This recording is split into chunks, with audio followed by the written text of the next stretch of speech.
They say the eyes are the windows to the soul, so I would be a fool to leave my eyes exposed. In the dark I glow, I got neo soul, so with my eyes closed I can see a lot when it's told. I've been exposed, the stories of rose made with pure gold, pearly white gates with the diamond handles. Trying to hustle hard so my family can go down Wall Street without them folks calling us broke. I've been rich before, bro, but not in this lifetime. These kids got swag, but it's not quite like mine. Walked in the crib, my girl watching that Lifetime. She hit me with a question, now I'm dialing my lifeline. My life is like a show that hasn't made it to prime time. I'ma skip that prime time and chill in the limelight. A 9mm don't shoot like a 4.5. Mathematic flow, boy, I'm spitting that Einstein. Dog, I swear I must have killed that pussy like 9 times. Now she spoiled and she wanna dine to some fine wine.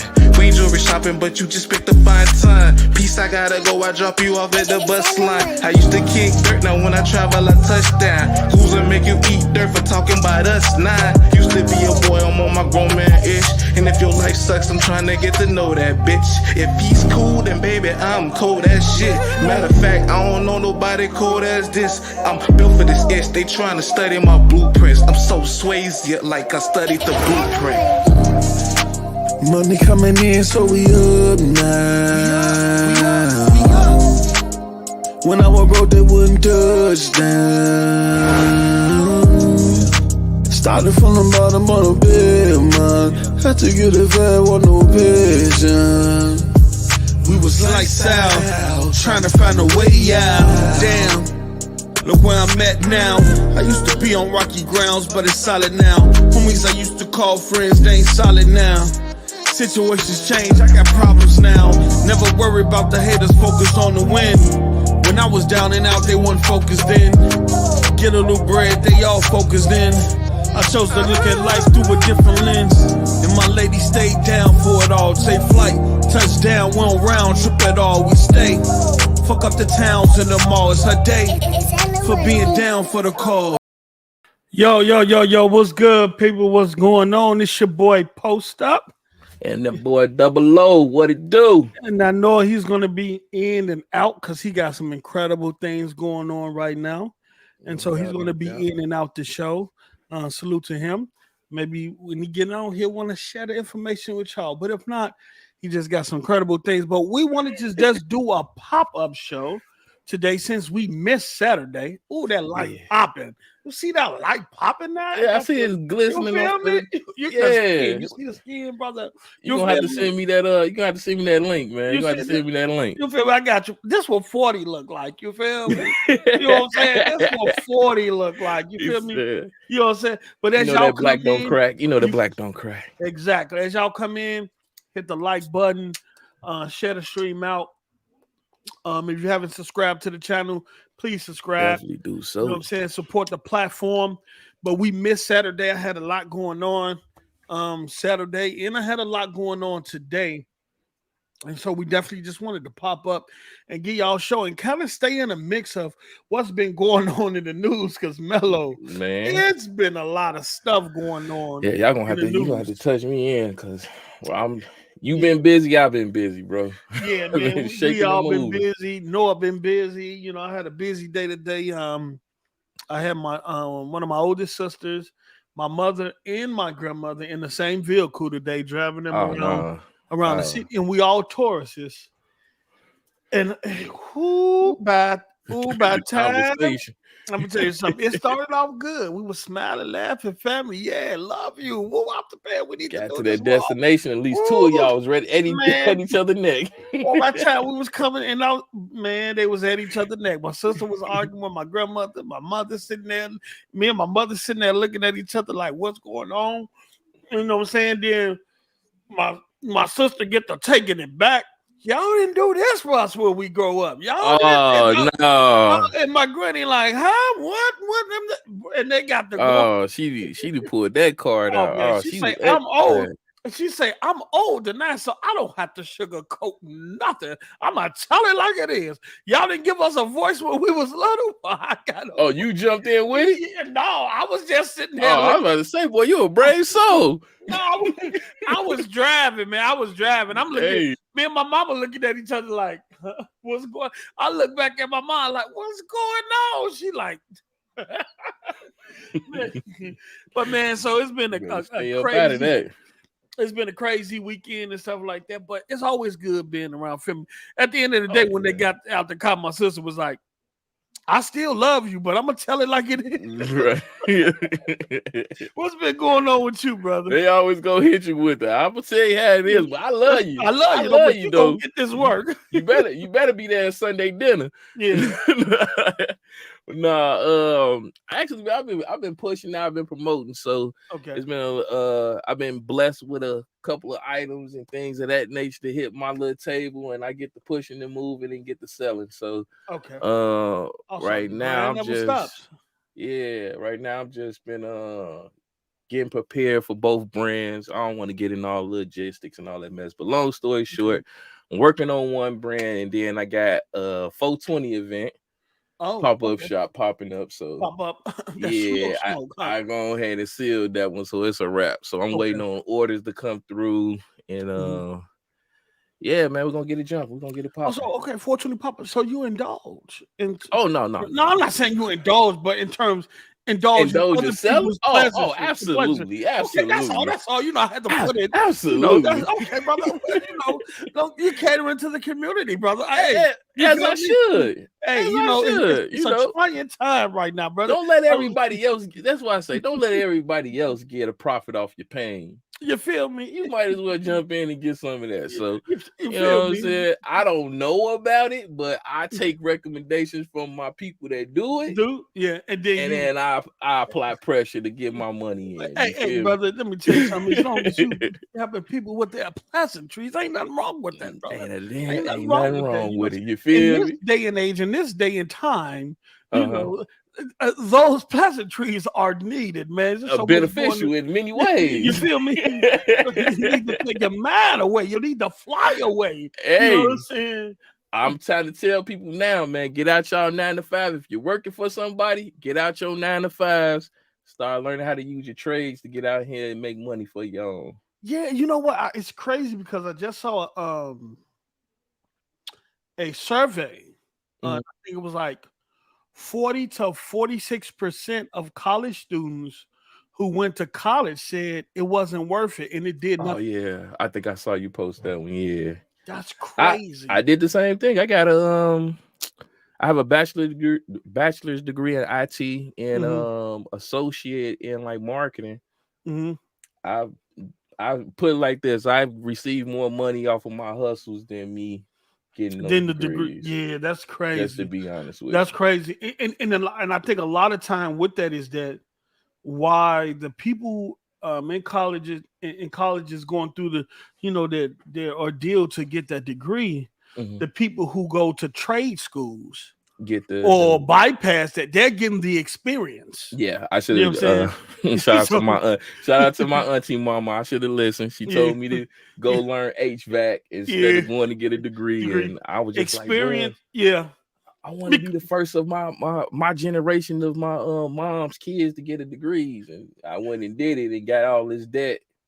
Yeah, and nothing to show for it. Yeah, because what I learned was that even when I was taking my computer classes back in the day, and I was looking at the IT sector in terms of how many years of experience in A+ certification before you start hitting 6 figures. Okay. And it was at least 7 to 8 years of experience.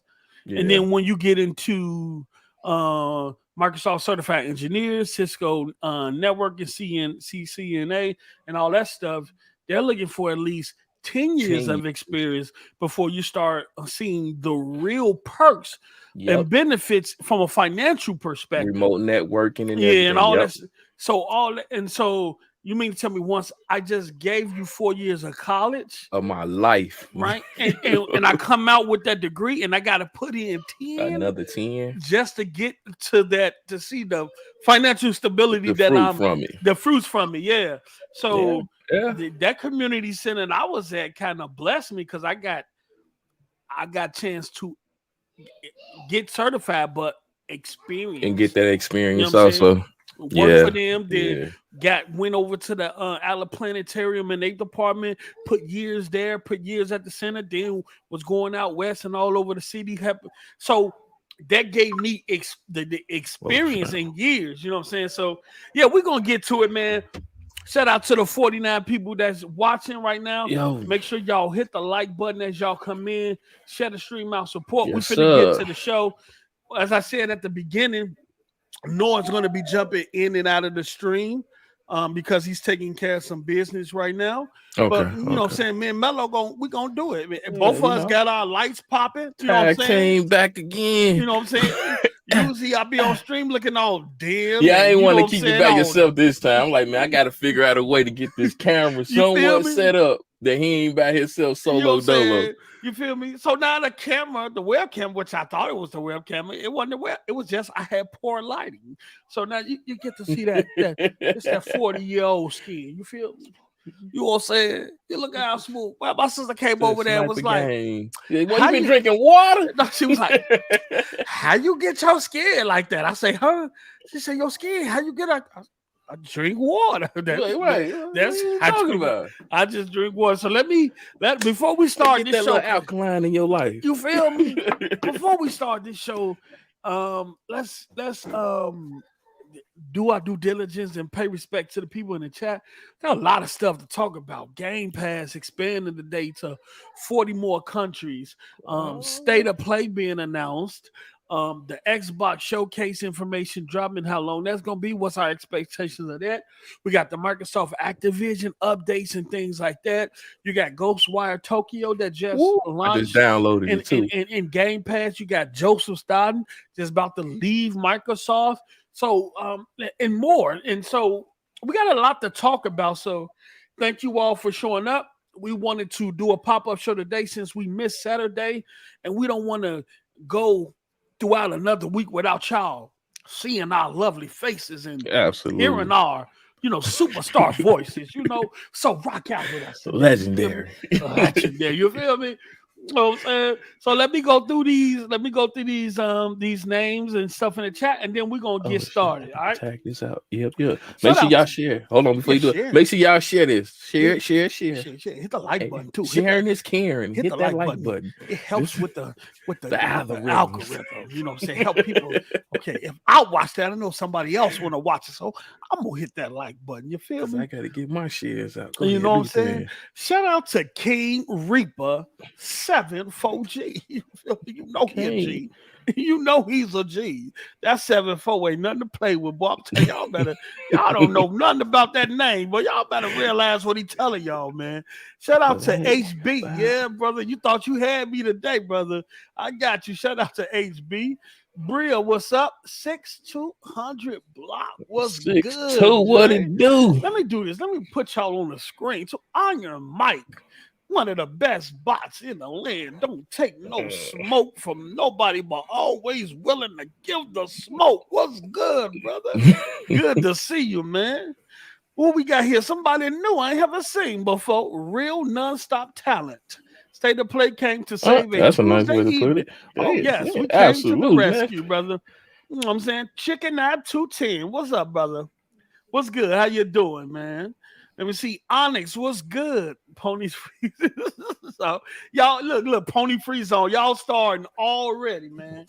Matter of fact, let me get Onyx a moderator, man, because he sound like he a sniper. You know what I'm saying? So let me give you a stand. There you go, brother. There you go. Dre too.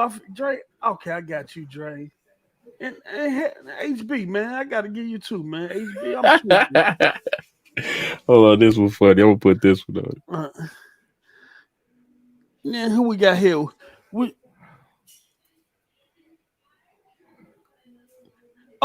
got Texas. Little Texas barbecue. Post Mellow in chat. Let's go. You already know. Snooky. Okay. You feel me? Snooky Jackson. What's good? What up? Post up and Mellow New Orleans in the house. Shout out to New Orleans. Well, shout out to Hey, I'm gonna be down there on Memorial's week. Yeah, it's going down. We about to go act a fool out there. Master Sif 40 with the $2.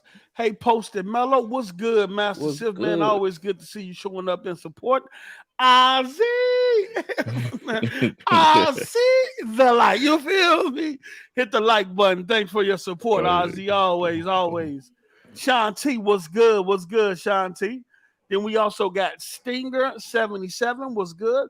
As usual, I'm seeing new names in the chat, man. Thank y'all for showing up and supporting the platform. That growth. Enzo. Enzo with the Endo. You feel me? You know what I'm saying? I already got you, Snoop. I ain't finna introduce you no more. You feel me? Darkstalker 4, what's good? Gorilla 1, what's up? Xavier Bay, what's good? Suicide Kings, what's up? MC, what's good? What else we got here? We got John Wall. Let's go. Then we got woo. That's how. That's we what got the Ric Flair. You know what I'm saying? We got it. It's just so woo. I was gonna do the in your woo. You know what I'm saying? I ain't want to do you like that, woo. You know what I'm saying? I'll just give you the Ric Flair treatment. You feel me? You know what I'm saying? But shout out to all of y'all. Love of God. It's a love of God. What's good? Okay. He say I'm a lover, not a fight. I feel you. Absolutely. All right. Shout out to all y'all, man, that's in the chat that said what's up. To the other people that's watching that haven't, said anything in the chat. Shout out to y'all too. Hope y'all engage in this conversation and just enjoy this talk. It's like we all just gathering right now to have a conversation, right? Right. And whether y'all agree with what we say or don't agree with it, as long as you take something from the conversation, it's a learning process. This is a show where you can learn. You know what I'm saying? We learn from each other, okay? All right, so let's go. Okay, so look, Mellow, man, let me tell you something. I know we all been busy. I still been keeping up with the news and gaming. Jim Ryan out there crying right now. He's still crying, saying that, Sony won't recover if Microsoft has any type of exclusive or partial exclusive, or if COD is looking better on Xbox than PlayStation, that they won't be able to recover, that their player base will run from the ecosystem, and pretty much they won't be able to recover. We got that. We got Gamepass hit 40 additional countries today, which I think is 80 some or 83 altogether, expanding, and that's PC Game Pass. We got that going on. We also have State of Play announced. Sony announced a State of Play today for Final Fantasy 16. Get our thoughts about that. I know they've been showing a lot of Final Fantasy 16. Is this something that the PlayStation community wants, since they've seen so much of the game already? Or they no, they don't want that shit. We'll get there. Xbox Showcase. We got the time that's going to start. Our time is going to be 12 p.m. Central to 2 p.m. Central, but it's California time is 10 a.m. PST to 12 p.m. So it's going to be a 2-hour show. And on that day, we're going to get Xbox Showcase as well as the Starfield Showcase. So we'll talk about our expectations from that. It's crazy. I don't know if any marketing has came out about this showcase yet. I hope not. But so far, they just showing Xbox Showcase. We know in the previous years, they always said Xbox Bethesda Showcase. So got people wondering, will Bethesda be excluded from this year's showcase? I don't think so. I think Bethesda still have a lot more to show. Or if not, is Xbox Game Studios ready now? Since they've been quiet for so many years, to take the reign, and Bethesda can pretty much take the back seat to finish what they're going, what they need to be done, and let the Xbox studio step up and take the reins from there. We'll see. We're going to talk about that, and then, like I said, the Microsoft Activision up there, and then anything else that popped up that I might be forgetting, because it's a lot of stuff. Also, I want to talk, and that might what we start the show off with. Redfall. Okay. The Redfall debacle in terms of the gameplay. That IGN's and the pushback from that and the fallout from that. And then we'll go there. You know what I'm saying? We'll go there, and then if anybody in the chat has anything that we might have missed that we could talk about throughout the show, just put it in there. If we see it, we'll kind of speak on them. But I want to start the show off with, and let me pull this up because this has become really a conversation in the game community about the Redfall gameplay from IGN, and I thought it was poor. I thought it was. I thought whoever was playing didn't know what they was doing, right? And it didn't give a great perception in terms of showing the game off in a good light. And then the chops and the way they chopped and edited the video along with the poor gameplay. That's a disaster waiting to happen. Yeah, it's a disaster. And this is what everybody's been talking about. So now the discussion and on Twitter amongst that echo chamber is that Redfall is trash. It looks trash. It plays trash. And all of that. So, did you see the gameplay and what did you think about it? Honestly, I haven't, so I can't wait for you to put it up on the screen. You know how I rock with these situations, bro. You know how I go. You know how it is with me. If I don't play it, if it ain't in my hands, I don't critique it. Long story short, that's just how I rock. I'm not a Metacritic person. I don't like the IGN mess. Their opinion is their opinion, because what if they had the game on easy mode? What if they had the game, I don't know, it wasn't the previous build? I don't want to make excuses for somebody else's gameplay. So I'd rather play it myself and go from there. Yeah, so, let me see if I can let me see if I can find a trailer. It should have been popped up. I hope they didn't remove it. And then, everybody on Twitter, anything Xbox, they hating, so they'll try to compress files, whatever they can, so to make Microsoft look away. Yeah, I hope they didn't. I'm on a YouTube. I might have to go to gameplay was trash. It was dog. Yeah, I might have to go to Twitter and get it from there because I don't see it on their YouTube chat panel. What you doing? I'm just reading through the chat. The issue has been that the ponies is narcissistic, saying, "Oh, why did they not say that when the folks had this sneak preview reviews?" That's IGN. The person at IGN can't play worth sugar, honey, and iced tea. Yeah, that the IGN is known for poor gameplay of each word. Yeah, I got you, bro. That's an old South saying, sugar, honey, iced tea. Yeah, that's what I'm saying. Like, again, anything that they can bring out negative related towards an Xbox release, it's going to be said. The Pony Warriors is going to come out in droves. The game dropped May 2nd? Yeah, May 2nd. It drops next month. And my thing is that they're looking they want Xbox. I look at it like this. When Xbox got so much momentum right now, right? You got all of these indie single A, double A, triple A games launching in Gamepass recently. You got the first party games like Redfall, Starfield, Forza Motorsport, maybe Hellblade 2 at the end of the year. Let's hope. But then you got, in the process of this, you got them acquiring Activision Blizzard King. It's just a lot of momentum on and Microsoft dropping random games during the month. And you just got certain people praying and hoping that these games they want Redfall to be trash. They want it not to succeed. They want Starfield to be bad. They want it to be trash and things like that. The same game they was crying about when they heard the news saying it's supposed to came possibility of it coming to PlayStation. they ran with that narrative. Said, see, Phil taking games away from.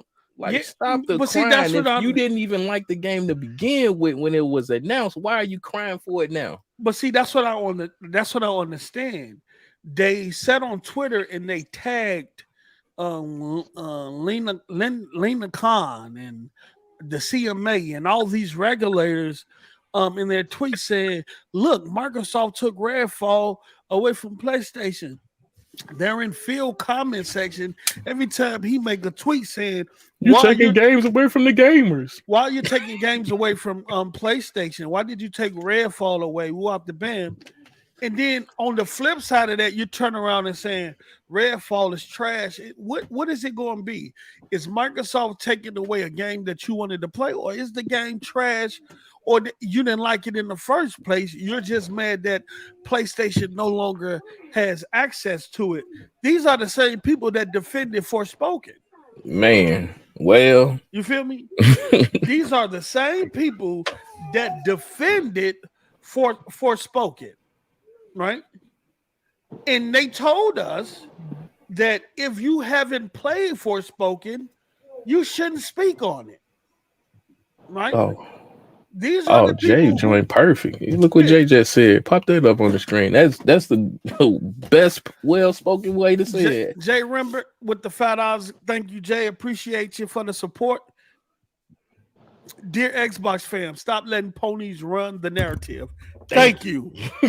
Thank you. If Xbox was in a dire state, Microsoft wouldn't be spending billions on publishers. Facts. Hey, let me speak to that comment though, right? Mm-hmm. Yep. It's not that Xbox. It's not as Xbox guys that we allow the narrative, right? It's like the PlayStation. I don't even call them hardcore. The PlayStation fanboys, right? That run them up on Twitter. They're the loudest. The radicals. The terrorists. They're the loudest. And not only that, when they're dissatisfied with something, the mainstream media is quick to echo. Yeah. Quick to echo whatever the PlayStation guys are running with. Like you see headlines. We're not running with the narratives. It's the mainstream media, and they've been doing it since the Xbox One, right? The 720p, no, 900p, TV. Yeah. Yeah. Because I've never heard an Xbox guy complain about the ability to snap TV on the side of the Xbox. Yeah, The PlayStation guys are complaining. I used to watch the Bulls in the Cubs game. While playing multiplayer online with no issue, bro. No problem. Check this out, though, right? We had the feature back in 2013. PlayStation guys complain, and they love to wear Xbox suits, right? Pretend like they're concerned Xbox guys. I just want to see the best. I want the best games for Xbox. I want to see them succeed. That's not us, bro. That is not us saying that. But they'll complain about everything, and as soon as they take away a feature, they're laughing. Yeah. And then PlayStation, the PS5, Sony announces the ability to snap. And now these guys are like, yeah, we can snap feature. We can snap to the side. Ha ha ha. Damn, Xbox don't support nothing. Like, bro, like, you're the loudest. You complain. I think Phil and the team kind of, when they were, like, when Phil was on this thing about, I hear your feedback. Yeah. I kind of hated that because he didn't hear our feedback. He heard the PlayStation guys' feedback. And that happens a lot. And I know the split screen feature with the TV took up resources, and that's why they kind of freed it up. But I wish they can now with the Series X, you have a more powerful GPU and CPU and more RAM and stuff like that. I wish they can bring that feature back. Yeah. For me to be able to be online in party chat, playing the multiplayer with the guys while having the Bulls games and the Cubs games or the White Sox game in the top right of the screen, that was fire. Yeah. That was fire, bro. I ain't never heard an Xbox dude complain about that at all, bro. Like, I used to jump on Twitter and see people complain. Those were PlayStation guys. We weren't complaining about that. We weren't complaining about Snap was revolutionary, bro. It wasn't complaining about the Connect either. Yeah. Look how streaming has. Look at where we at with streaming, and just imagine if the Connect was still here. If they would have invested that money from being into actual up and coming streamers instead of trying to go out there and money hat the ninjas. Ain't no telling where they would have been at this point. They could have kept Switch. Go ahead, Norm. Let me piggyback on this real quick. If these companies continue to listen to PlayStation radicals, they're gonna run out of business. Look how many PlayStation guys was hooting and hollering about VR, and then look how many went out there and supported it and brought it. Oh snap! But see, that's why I say Twitter is an echo chamber. Yeah. Look, you got what 3.74 billion gamers out there, and the console space only makes up 300 million of the 4 billion gamers out there. We are niche. We are a niche market compared to the overall gaming market. And when you get these people on Twitter that's in this small echo chamber, that's talking to themselves because they think they matter and their voice. Look, it's more casuals out there than the people that sit on Twitter all day. You know what I'm saying? That is a fact. But I do understand. Noah did make a great point. A lot of times when Xbox is asking for feedback, especially on the social media platforms, majority of the time it's people that's hopping in the comments that say they don't like Xbox, that say they'll never buy Xbox, that call it trash, EBT pass, and all that. They're in the comments giving feedback intentionally. You know what I'm saying? So let me ask y'all this. Sabotage. Yeah. I gotta be devil's advocate in here because I actually do like that they go to social media or use the Xbox insider program on the Xbox to actually get feedback on what to do to better or enhance this company as a whole when it comes to entertainment. Yeah. What can they do to continue to keep that? Because I don't want that to be removed, because we see what happened when they don't have no type of guidance.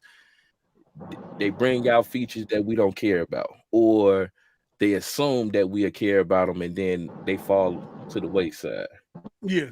So what y'all think they can do to combat it? Because at some point, something got to give. It's something you can't combat. It's just that the majority will always outweigh the minority in terms of if they come out and ask about a feature and you get a majority of the people that's for it, regardless of how many people that might be against it and don't want it, that majority will overrule. But then you also have the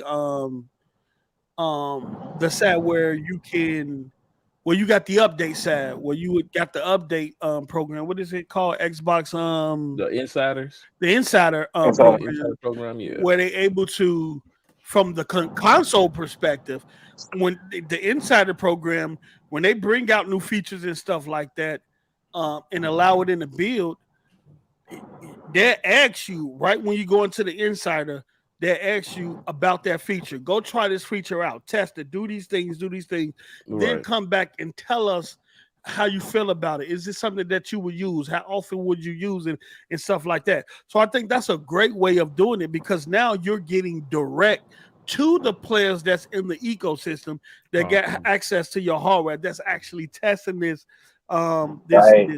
alpha software before we make it public. I think they need to do that more often.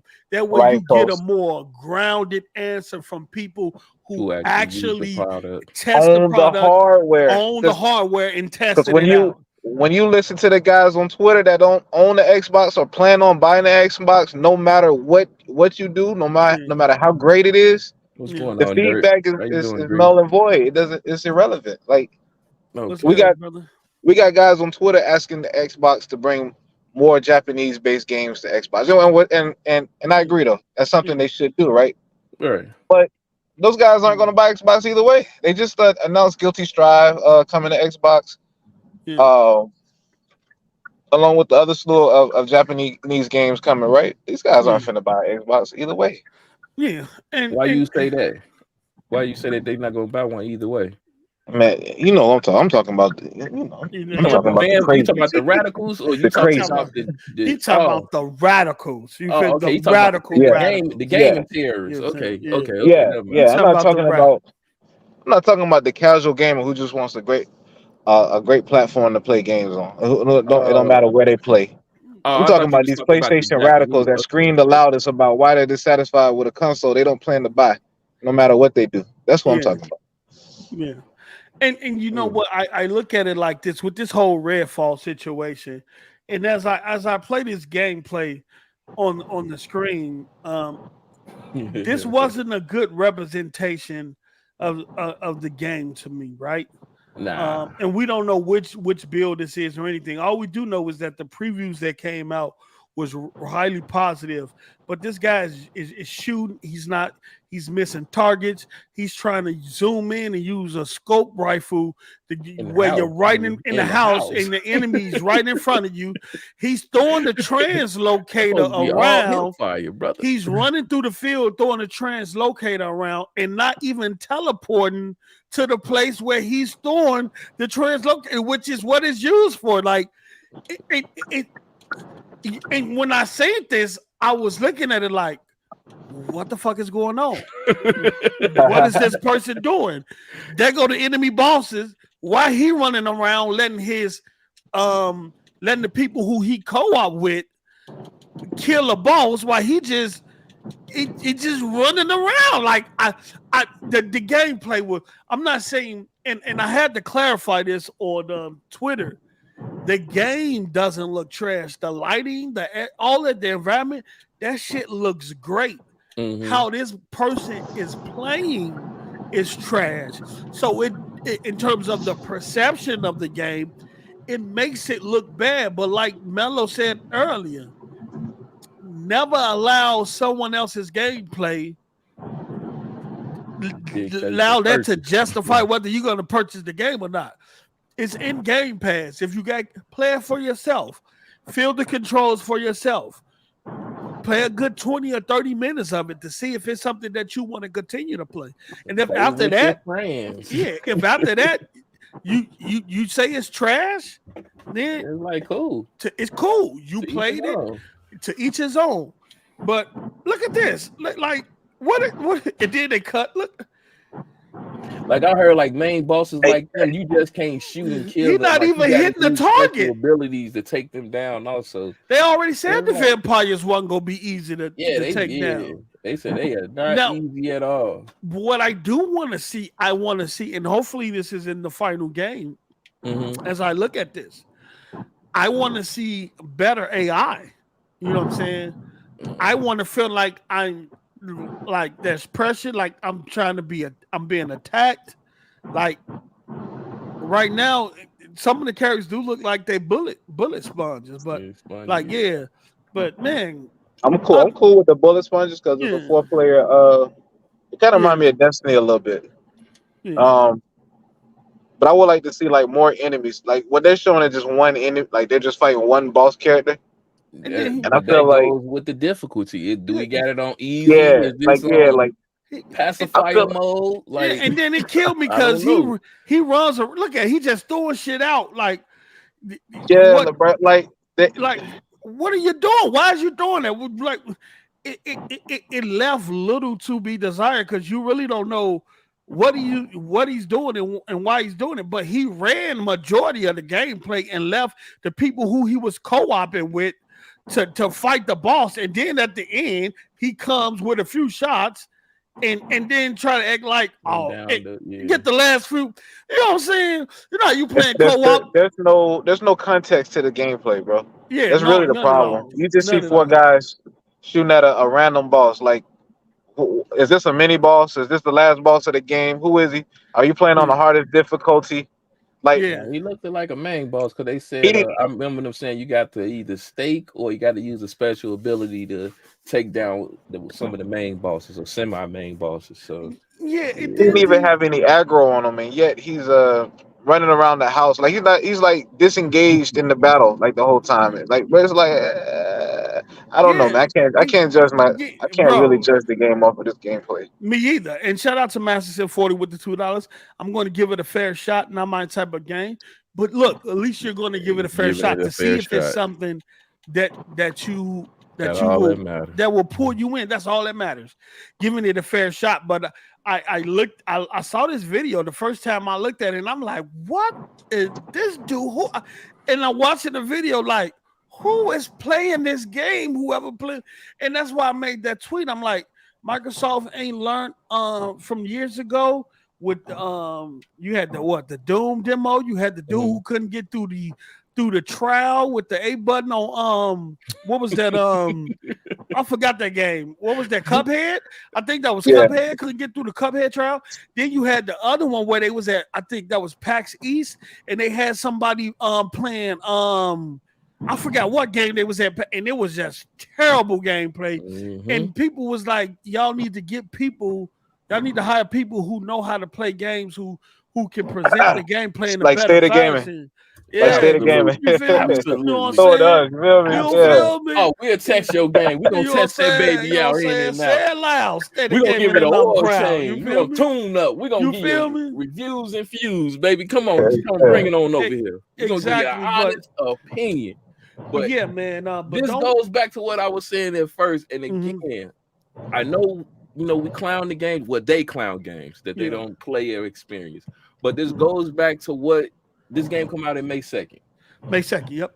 And it is April 11th. You're already trying to bash and destroy this game's character before it even releases to make sure it don't sell right or it get great reviews. That's not benefiting gaming at all as a whole. Because once again, you're bashing a developer, which once again from the turn around and be like, you know what? We don't want to take chances when it comes to video games due to this situation.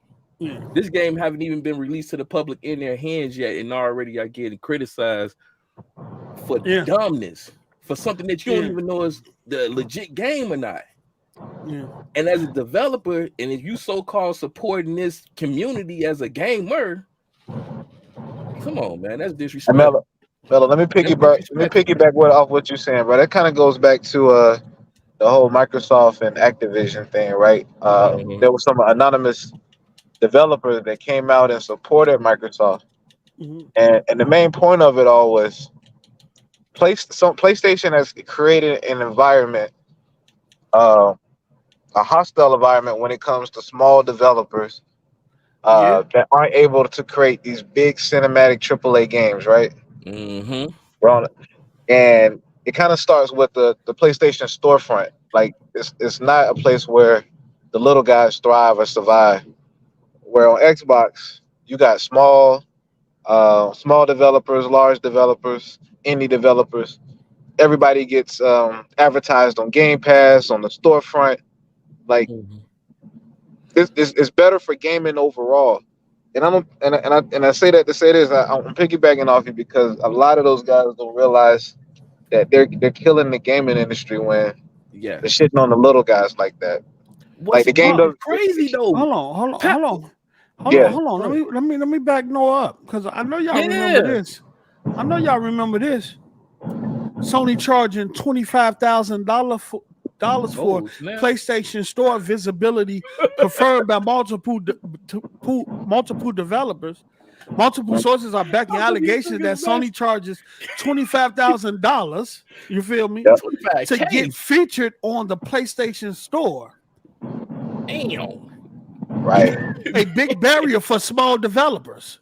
And this is how lost they is with game and what see this what he was saying, because remember Sony used to do this when they started. Any game that came out, bro, Driver, all those games was on there. Italian Job. Yeah, they accepted any and every game. How they got too big and they don't this bad, bro. They're smelling themselves now, bro. That's the truth for them. This is crazy. This is real. This is why a lot of them, the indie developers, moved over to idea at Xbox. This is why a lot of indie developers say, in terms of promo wise, in their games being more visible on Xbox than on PlayStation, and allowing them to make more money on Xbox and PlayStation because of that visibility. You know, I think how much it costs for a dev kit from PlayStation? About 20, 25, 30. A house mortgage. You feel me? What do we thought? Yeah, them dev kits on the dev kit. Hey, better. Yeah. Hey, them dev kits don't. Hey, even Xbox. Hey, them dev kits ain't cheap. They not. Them dev kits is not cheap, bro. And the Cuphead dev said they had to sell off their house. They took a gamble. Yeah, look. They sold their house to. Yeah. Yeah. Look, Sony has asked developers to pay at least $25,000 if they want guaranteed promotion and or discounts on the PlayStation Store, according to several different sources. Similar schemes are reportedly in place on Xbox. I don't think so, because the ID at Xbox fixed all that. But Sony information has exposed a potentially insurmountable obstacle for indie developers, right? Yeah, but I was about to say, hold on. I thought with Xbox, you convert your Xbox Series X to a dev kit. Exactly. No, but and from there, when you're about to publish your game, that's when they charge you. Yeah, but see, no, but that's what that's why I said that's what the ID at Xbox program is for. That program is built for indie developers in this situation to help them sign on to Xbox, get their game recognized and made visible on Xbox through Gamepass or whatever. So it's different ways that indie developers can go through Xbox and get that visibility. Okay. You know what I'm saying? That's why ID at Xbox was created, because at one point, and FYI, it is a waiting list to even get accepted on the program right now. What, the ID at Xbox? So many people are adding in and trying to join because it is a waiting list. Because you see, indies are over there eating, like what they say over the last year, or 3-4 billion. Microsoft paid like out $4 billion for indie developers. Did you just see recently what they did in South Korea with the Discovery?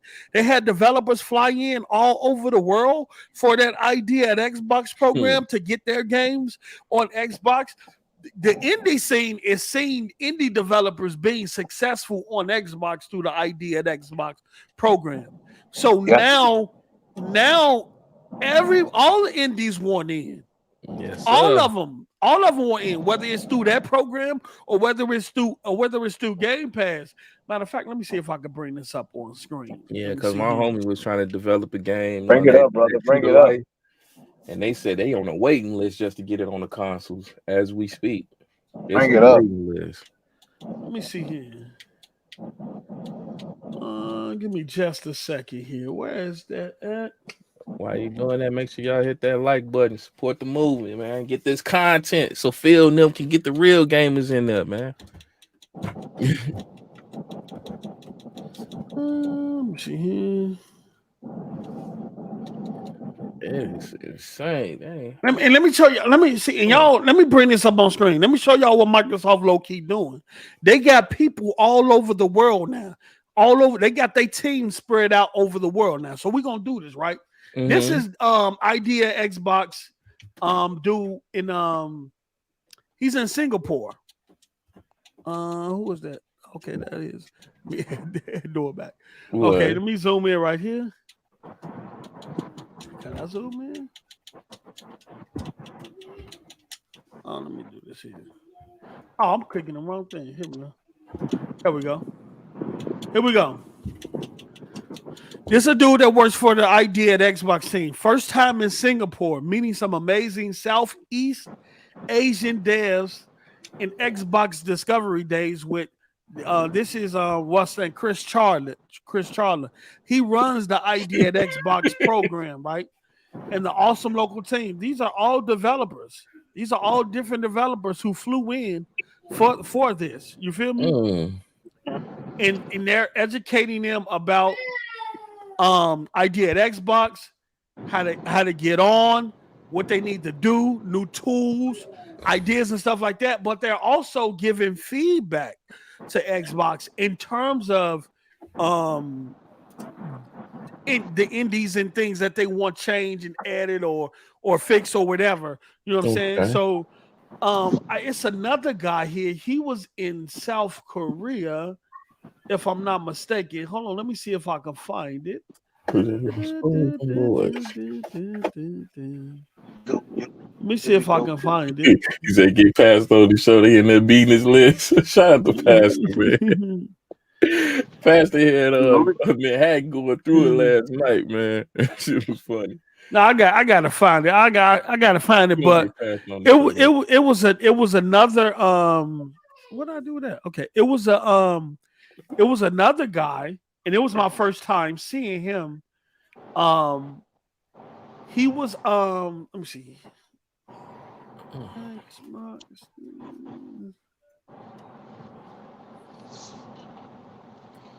Oh, here we go. Right here. I found it. Let me show y'all what Microsoft is doing, man. Because indies, single A, double A games are going to be pivotal for Game Pass. Sure. They're going to be just as important as the AAA bangers. Facts. You know what I'm saying? So I don't. And this guy, he's Southeast Asia, very first Xbox Discovery Day event is underway with a room full of developers who have flown in from across the region to hear from our experts about how we care and want to help bring your games to the world. People are look, you feel me? To the world, you feel me? People are man, they're tuning in. It's hard to deny that bag, man. You telling me all I gotta do is put my game that ain't even been thought of, looked at. I'm getting the bag off the rip, just putting it into the program. And then after that is done, I can turn around and get the retail bag. And these all small independent developers, indie teams. So Microsoft is going beyond just the US, beyond just now they're in Southeast Asia, now they're in South Korea, Singapore, all these different places. And people, and believe me, indies talk. They talk. They know where the success is, and that's why dude who made the what's the name game that all the ponies be mad about. He's Vampire Survivor. Not the Vampire Survivor. The other one. It started with a D. The white guy that's always on Twitter talking about how successful his game is on Game Pass and how much success he's reaped. He's an indie developer, but he just look. He said, "I ain't got. I make more money on what you're talking about. I make more money on Xbox than I do on PlayStation. I'm gonna stay on Xbox. I'm gonna stay in Game Pass because we eating over here." And that word starts getting around. You feel me? When the indie developers start talking to other indie developers, and they say, "Okay, y'all, what you did? What over there? You said, how much you got? And they gave you what? What was the front cost? Yeah. Oh, word." And so, the dev kit. Hold on. Look at that, a whole room full of indie developers. Talk to me nice. And what's going to come of this? So when you have a constant influx of indie games where a lot of innovation is happening on the indie scene, then you come in AA, AAA, third party, second party, and then when Activision comes through, you got a consistent flow of first party games. Bro, you seeing it now. That's why every month since June of 2022, we've had a game in Game Pass every single month. Yeah, Ghostwire Tokyo. It is due to the indie department as well as third party and first party deals. So it's like you're seeing the success now. There's no discrimination. Exactly. You're seeing the success now. It's just finna grow. As much as this subscription base continue to grow. Long story, man. Phil Spencer then brought the mixtape era to gaming. I'm just gonna say it, bro. He brought the mixtape era. When you saw them dedications and the Lil Wayne, yeah, he dropping that. He dropping bars over here, bro. All right, so we're gonna and shout out. And I want to say this, man. Shout out to Dirk Griggity. We bleed green. We seen you in the chat, brother. Thank you for always showing up. Thank you all for constantly being support. If y'all haven't subscribed to Rebleed Green, make sure y'all go over there, support their platform. Yes, wonderful guys, man, in a strictly Xbox community over there. All right, we definitely do for another collab, man. Yeah, that's the goal. Yeah, we got to get them over here. We got to get them over here. They brought us to their platform. Now we got to do the same. I got so many people reaching out. We know how to cook over here. We know how to cook. We got some good eats. So we're gonna have some great guests. I'm gonna start bringing guests on soon because I got so many put out people. Good silverware for everybody to come through. I got so many people reaching out to come on the show and stuff like that. So we're gonna start bringing on guests soon, man. What happened with Pastor, man? Yeah, they're beating Pastor legs. Hey, man. Mess with my pastor. They say Pastor gonna learn the hard way. Man. All right, so let me do this. Let me bring this up on here. We're gonna knock this out the way. PC Game Pass available in 40 new countries, right? And that was made available today. In February, we brought a preview of PC Game Pass to 40 new countries for the first time ever. The response was incredible. So I think it was positive in terms of the surgeons they got. I think in the beta they was doing in those countries. They say thank you to all the players who jumped in to test the experience and help us shape the preview. We're happy to announce that beginning later today, all players in these countries can join the PC Game Pass community, right? And these are the countries, these are the 40 countries that Game Pass PC now supports, right? I think the next thing to do for Microsoft to do, if they're going to expand like this, is to up their game in localization, to get games in their language, or to get Fifi. Damn woman. All right, my bad. Sorry about that. My bad. Sorry about that. But I think once you start expanding to these many countries, I think the next big thing is to get your localization up, right? And make sure you support their language, whether it's through audio or subtext. I know a lot of gamers. I see a lot of gamers on Twitter in the comment section of Xboxes that saying, "Hey, we need localization." So shout out to this, man. The only thing I would want to see is the effects of this. Now that you expanded to 40 new countries. That's what I was about to say. What are the numbers going to look like for Game Pass? All right. And our numbers. Our console Game Pass numbers separate from PC Game Pass numbers, or is all those, or are they, I'm just gonna piggyback off of what our last conversation just a little bit. This is gonna allow developers to develop the games in their own country. I get the getting the localization, that's great, but you got an inspiring person that want to make a game. You got the opportunity to actually not only reach the people that's in the US, but reach the people in your own region with your own type of style of video game, if that's what you want to do. So it's like it's an endless door that's opening when you're coming into the environment when you're speaking on Game Pass at this moment. They say to celebrate the launch, new members will receive a special welcome offer for their first 3 months for a limited time. Those who were a part of our insider program will receive 2 free months of PC Game Pass membership with no further action needed. That's fire. As a thank you for helping us shape the experience and being one of the first PC Game Pass members in your country. This will be available directly in members' account in the coming days. Once you've joined PC Game Pass, the best place to jump in is the Xbox app on PC. Okay, and that tell you with the EA Play membership, all of that is included. I think this is going to be. I think this is incredible. For one, the EA Play is included, like it's included everywhere. You still got access for Forza Horizon 5 and CV3s, all that, and all the EA Play games. You got the Minecraft stuff. You got the League of Legends deal they just did that should be incorporated with that. Redfall drops May 2nd. Starfield drops September 6th. And then you got Activision Blizzard coming in. And you now you're in like over 83, 86 countries. Man.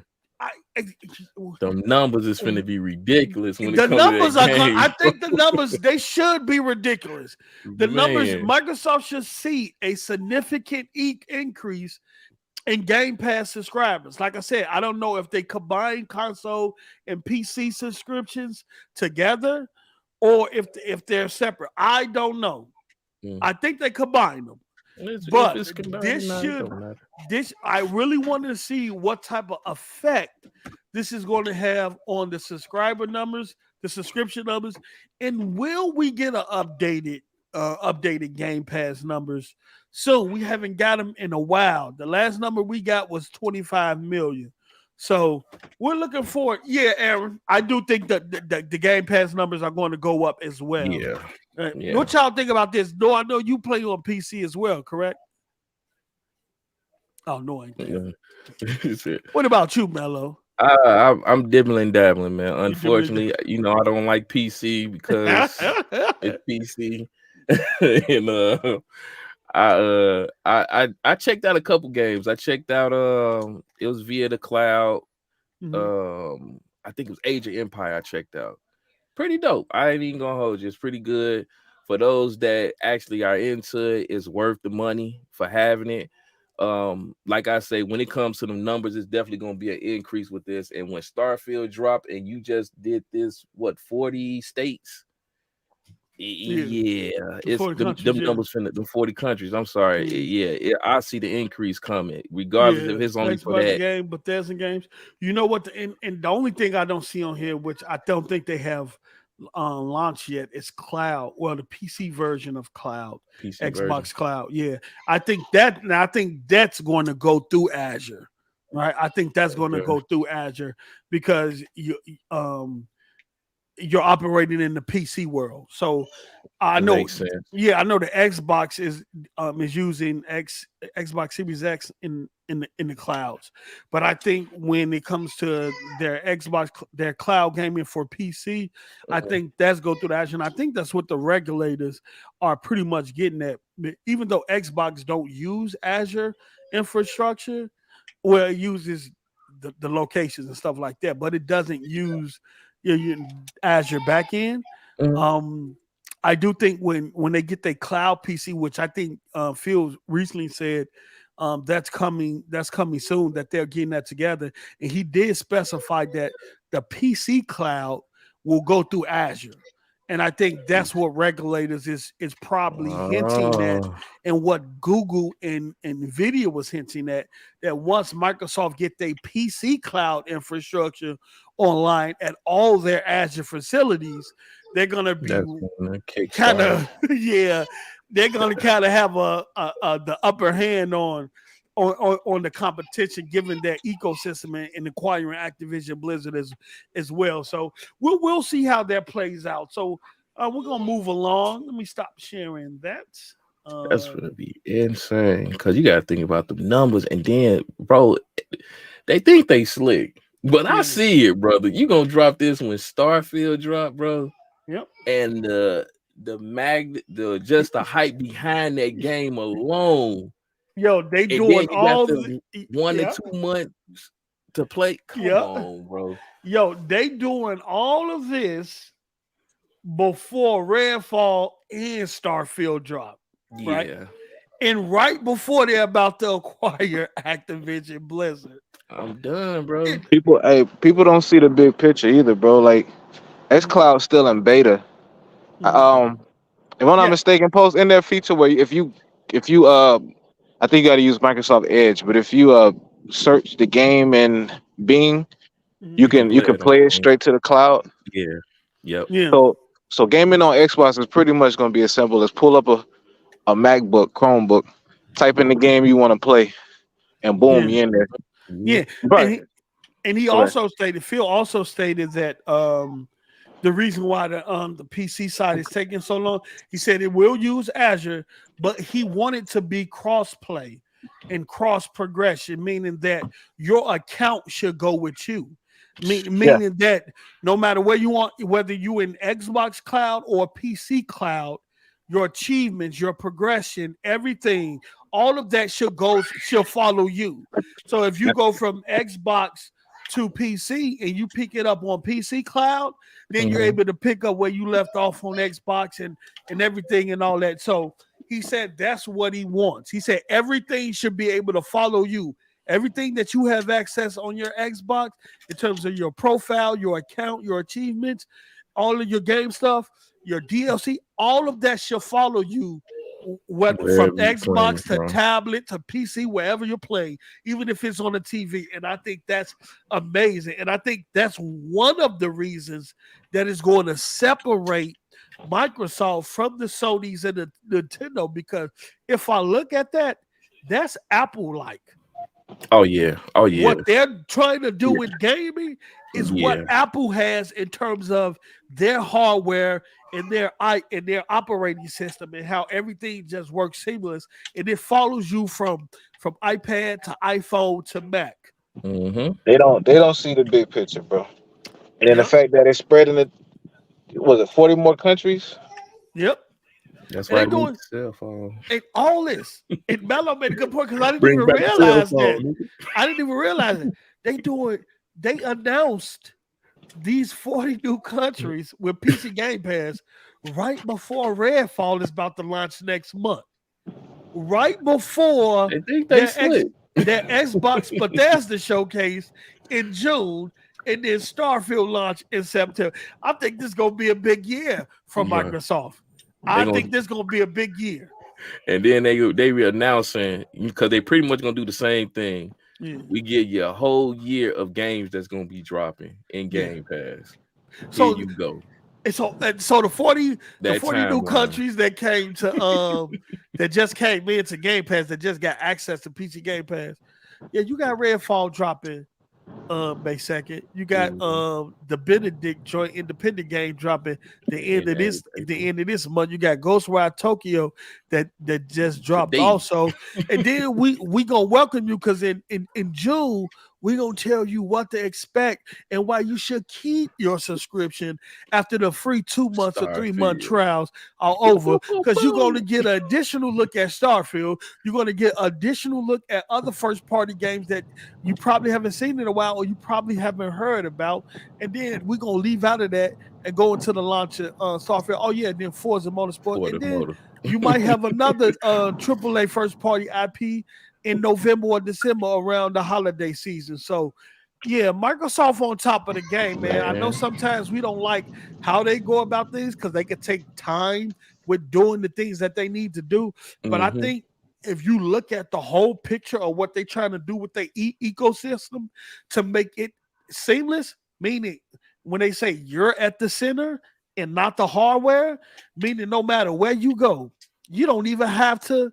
I think it's gonna be at a point where you don't even have to have no hardware with you. You go to your friend's house, turn on this TV, sign into your profile, all of your content and your progress is ready to go. Bro, you're ready to go. All your players from Mortal Kombat there, all your fight avatars, everything ready to go. And if you want instant act, you can sit there and download the game to play it on your friend console, or you could just stream it via the cloud and still pick up where you left off. You know what I'm saying? Or on that TV. I think that's where Microsoft gonna go. That you're the account, you're the platform, and everything follows you. Everything, your accounts, everything. So no matter where you go or what you're playing on, you have access to everything, no matter where you are. And I think that's what they're trying to get to. I'm rocking. I'm with every bit of it. I ain't even gonna hold you. I'm here. Okay, we're gonna get this out the way. A little bit of sad news. I want to get y'all perspective on this. We got here Joseph. I say Staten or Staten, however you pronounce it. Staten. I'm gonna say Joseph Staten is leaving Xbox. Microsoft has confirmed. No word yet on where the Halo League is headed next. He could, if you go back to Bungie. Joseph Staten, head of creative on Halo Infinite and cinematic director on the first 3 Halo games, is leaving Microsoft. Excuse me. The company has confirmed to IGN. In its message, Microsoft did not say where Staten was headed next, nor the reason he was leaving Microsoft after 9 years. We're grateful for Joseph's contributions to the Halo franchise and Xbox as a whole. The statement from a Microsoft spokesperson read, We wish him all the best in his new adventures. Staten himself took to Twitter to comment on IGN's report saying, "Hey folks, I am indeed leaving Microsoft. I'll have more info to share soon, but for now, I just like to thank all my Xbox colleagues for all their understanding and support as I embark on a new adventure." Staten has long been one of the best known names behind the Halo franchise. He did a lot of writing back in the day for the first 3 Halos. Having been cinematic director on Combat Evolved, Halo 2, and Halo 3, and having served as lead writer on Destiny while with Bungie. Okay. All right, what y'all think about that, man? Niggas lose their job every day, B. Oh.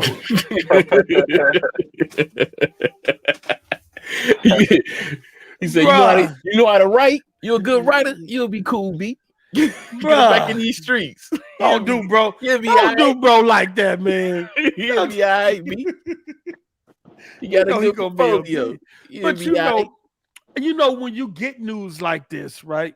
That this tends to get amplified over the good news that was coming out the previous weeks. Everybody talking about Microsoft mismanagement, why devs are leaving Microsoft in droves and things like that. I honestly believe it was Joseph Staten was brought in to kind of help fix Halo Infinite, right? Okay. And he was brought in while Bonnie Ross was still there. So when Joseph Staten came in, he kind of gutted a lot of the stuff that was in place. He's like, get rid of that. We're gonna focus on this. We're gonna change that, this, that, and that. You know what I'm saying? And so he helped Halo get out the door, and then he had other things he wanted to do with Halo Infinite. But I think when they brought in Pierre, who helped fix the Master Chief Collection, it made him head of the studio. I think Pierre probably had a different direction that he wanted to take the franchise than what Joseph Staten. I'm just guessing here, and I'm just speculating. This is just pure speculation. I think Joseph Staten had not so much of a disagreement, but they just wanted to take the franchise in a different direction. I think Joseph Staten had the ability to go back to the Xbox publishing branch where he was at prior to him coming up being pulled over to help Halo Infinite. But I think I just think he want more. You know what I'm saying? I think he want to do more. So salute to him. Salute to everything he done for Halo and giving us, especially Halo CE, man. Yeah, man, bro. CE was nice. I love that story on CE. Yeah, so he did such an incredible job. So I just say salute to him, and he did an incredible job. And I hope he winds up somewhere where he want to be, where he can give us some more amazing story and writing and games like that. What you think, Noah? Man, is this bad or good? This is bad, bro. Oh wow! We got to keep it real, bro. Wow! We got to keep it funky. Okay. This is not the first lead to leave. Oh man! Microsoft, bro. Here we go. Where there's smoke, there's fire. All right. We don't know the reason for them leaving. We've seen leave pretend like they had deaths in the family and announced 2 weeks later they working at PlayStation. So there's something going on with I want to say with the stat. Yeah, there's a problem, bro. There's a problem. We gotta acknowledge it. We gotta acknowledge there's a problem. Oh man, we can't make everything seem like it's glittering like gold when it's obviously. Talk. So you're saying Microsoft has a talent retention problem, meaning that? Yes. Yeah. What? Look at the initiative. Nobody even talks about the initiative anymore. I mean, they're pretty much Crystal Dynamics at this point. Well, that's good. Don't nobody talk about them. That means they can sit back, be quiet, right, and get some games. Stop. We not finna do that, Post. We not finna make it a positive. No. They got opportunities. I got an obligation to the Xbox community. You feel me? To be real, we gotta be honest, I'm being bro. real, brother. I'm being real. I'm with him. Who faked the This is death? tough. This is tough love, bro. Okay, tough love. We gotta be honest. Give it to him. You gotta be honest, bro. Give it to him, brother. You can't get your face blown off and then look at me and say, "Hey, man, my face look." Nah, bro. Go to the hospital. It's shit leaking everywhere, bro. Blood leaking on my carpet. Hey, let's go. No. There's absolutely a problem with talent retention. Now, how severe is it? I don't know. I don't know the conversations being held behind closed doors. I don't know if this was the plan from the get-go. But there is a problem with they get the talent, but they don't hold them. Bro, like at least complete the game before the talent announces they're quitting, bro. Like Perfect Dark ain't even came out yet, and 99% of the staff done left, bro. Like there's a problem. We gotta keep it funky. There is a problem. That was hard, man. That was hard. Tough love, bro. Tough love. That was hard to see, to get hyped for all that talent that went over there. And then months later, motherfuckers went back to house. This is burning motherfucking house, brother. They went back to PlayStation, yo. That hurt. Yeah, it hurt, bro. Fix it, bro. I'm not shitting on Xbox. I'm just fix it. We got a whole Activision Blizzard King coming, bro. And the last thing I want to see is 500 Activision employees announcing they're moving over to Bungie, bro. I don't want to see that, bro. We have to acknowledge there's a talent retention problem. We want to see this company succeed. We can't turn a blind eye to everything, bro. We got to be honest. Well, I'm not turning a blind eye. I was just looking at the more positive side of it and getting that out the way, because I knew either you or Mello was gonna say, "Nah, Post, that ain't how we rock it." I'm gonna leave that to Noah. Post, you could do that with anything, bro. I don't know. You could do that with anything. When they die, they say at least you're in a better place now. We're not doing that. We're not spinning it to a positive. We're gonna keep it real. Look, I'll just salute. You know, he been at Microsoft for 20 years, man. What he got to put in another 20? Off and on. No, he was there. Off and on. He was there for a consistent 20 years, bro. When Microsoft sold Bungie, Joseph stayed. He stayed. He been there for 20 years, consistent, bro. He ain't been off and on. How did he help? How did he help make Destiny? He was Bungie was on the Activision. He left and came back. Yeah, he left and came. But he still put in a 20-piece spicy. And I make it worse, Post. This the second marriage and it didn't work. Hey, come on. They split up, got back together. Nah, it just ain't working. The kids are older now. Look, Noah, he gave you a 20-piece spicy with extra mild sauce. And that still ain't enough, bro. Well, no, but I appreciate the work he's done. Even Phil got to retire at some point, eventually. And y'all gonna say the same thing. No, Post. Will Phil retire at Microsoft? He gonna retire at Microsoft. Probably, most likely. He gonna retire at Microsoft. Ain't no telling, but that bro, picture, the man did 20 years. That picture looking stupid. If he did 20 years, why did he? Did a life you think he would announce retirement? He should have retired from Microsoft. Well, he's not retiring. He's not finished in gaming, though. No, he's not. Where he going, Post? Where he going? Look, you think he going to PlayStation? Where he going? Ain't no telling. I don't know where he want to go. He probably go to one of the new playground studios. I pray to God he don't go PlayStation. 20 years. 20 years, man. He put in a 20-piece, man. It's most marriages they ain't last 20 years. You feel 20 years? What people can't keep a job 6 months. This man was there for 20 years. Off and on, Post. Off and on. He just came back like 2 years ago. 20 years. See, Let me tell you something. Most jobs, bro, when you're there for a long time, especially a 10-piece, they fire you right before your pension kick in. Man, he was getting all types of pension checks and grandfather specials. He got to see his pension locked in, bro. Discount. He was there for like 20 years. Yo, no wilding, bro. No, but I understand the side of that though, because a lot of leads and a lot of leads and things and creative directors and stuff like that have left Microsoft, you know what I'm saying, or in Xbox in general. Don't let this man announce on. Don't let this man be wearing an Insomniac shirt 2 weeks from now talking about I'm helping with Spider-Man 2. Bro, man, I'm gonna go off, bro. Let me blow my nose. Y'all take control. This brother knows. I'm gonna go off on this show, bro. I'm just saying, 20 years in the game. I don't know this man. 20 years in the game is a very long time doing writing. This man done wrote more Harry Potter books than Harry Potter himself. Like, the man did 20 years, which is cool. Now, if I'm going off of the Halo situation, I'm sorry to tell y'all. Let me be the first to tell you now. Halo has a new direction. They said what they was doing 5-year expansion for this game. Guess what's gonna happen within that 5 years? Some people gonna be let go, retire, or laid off.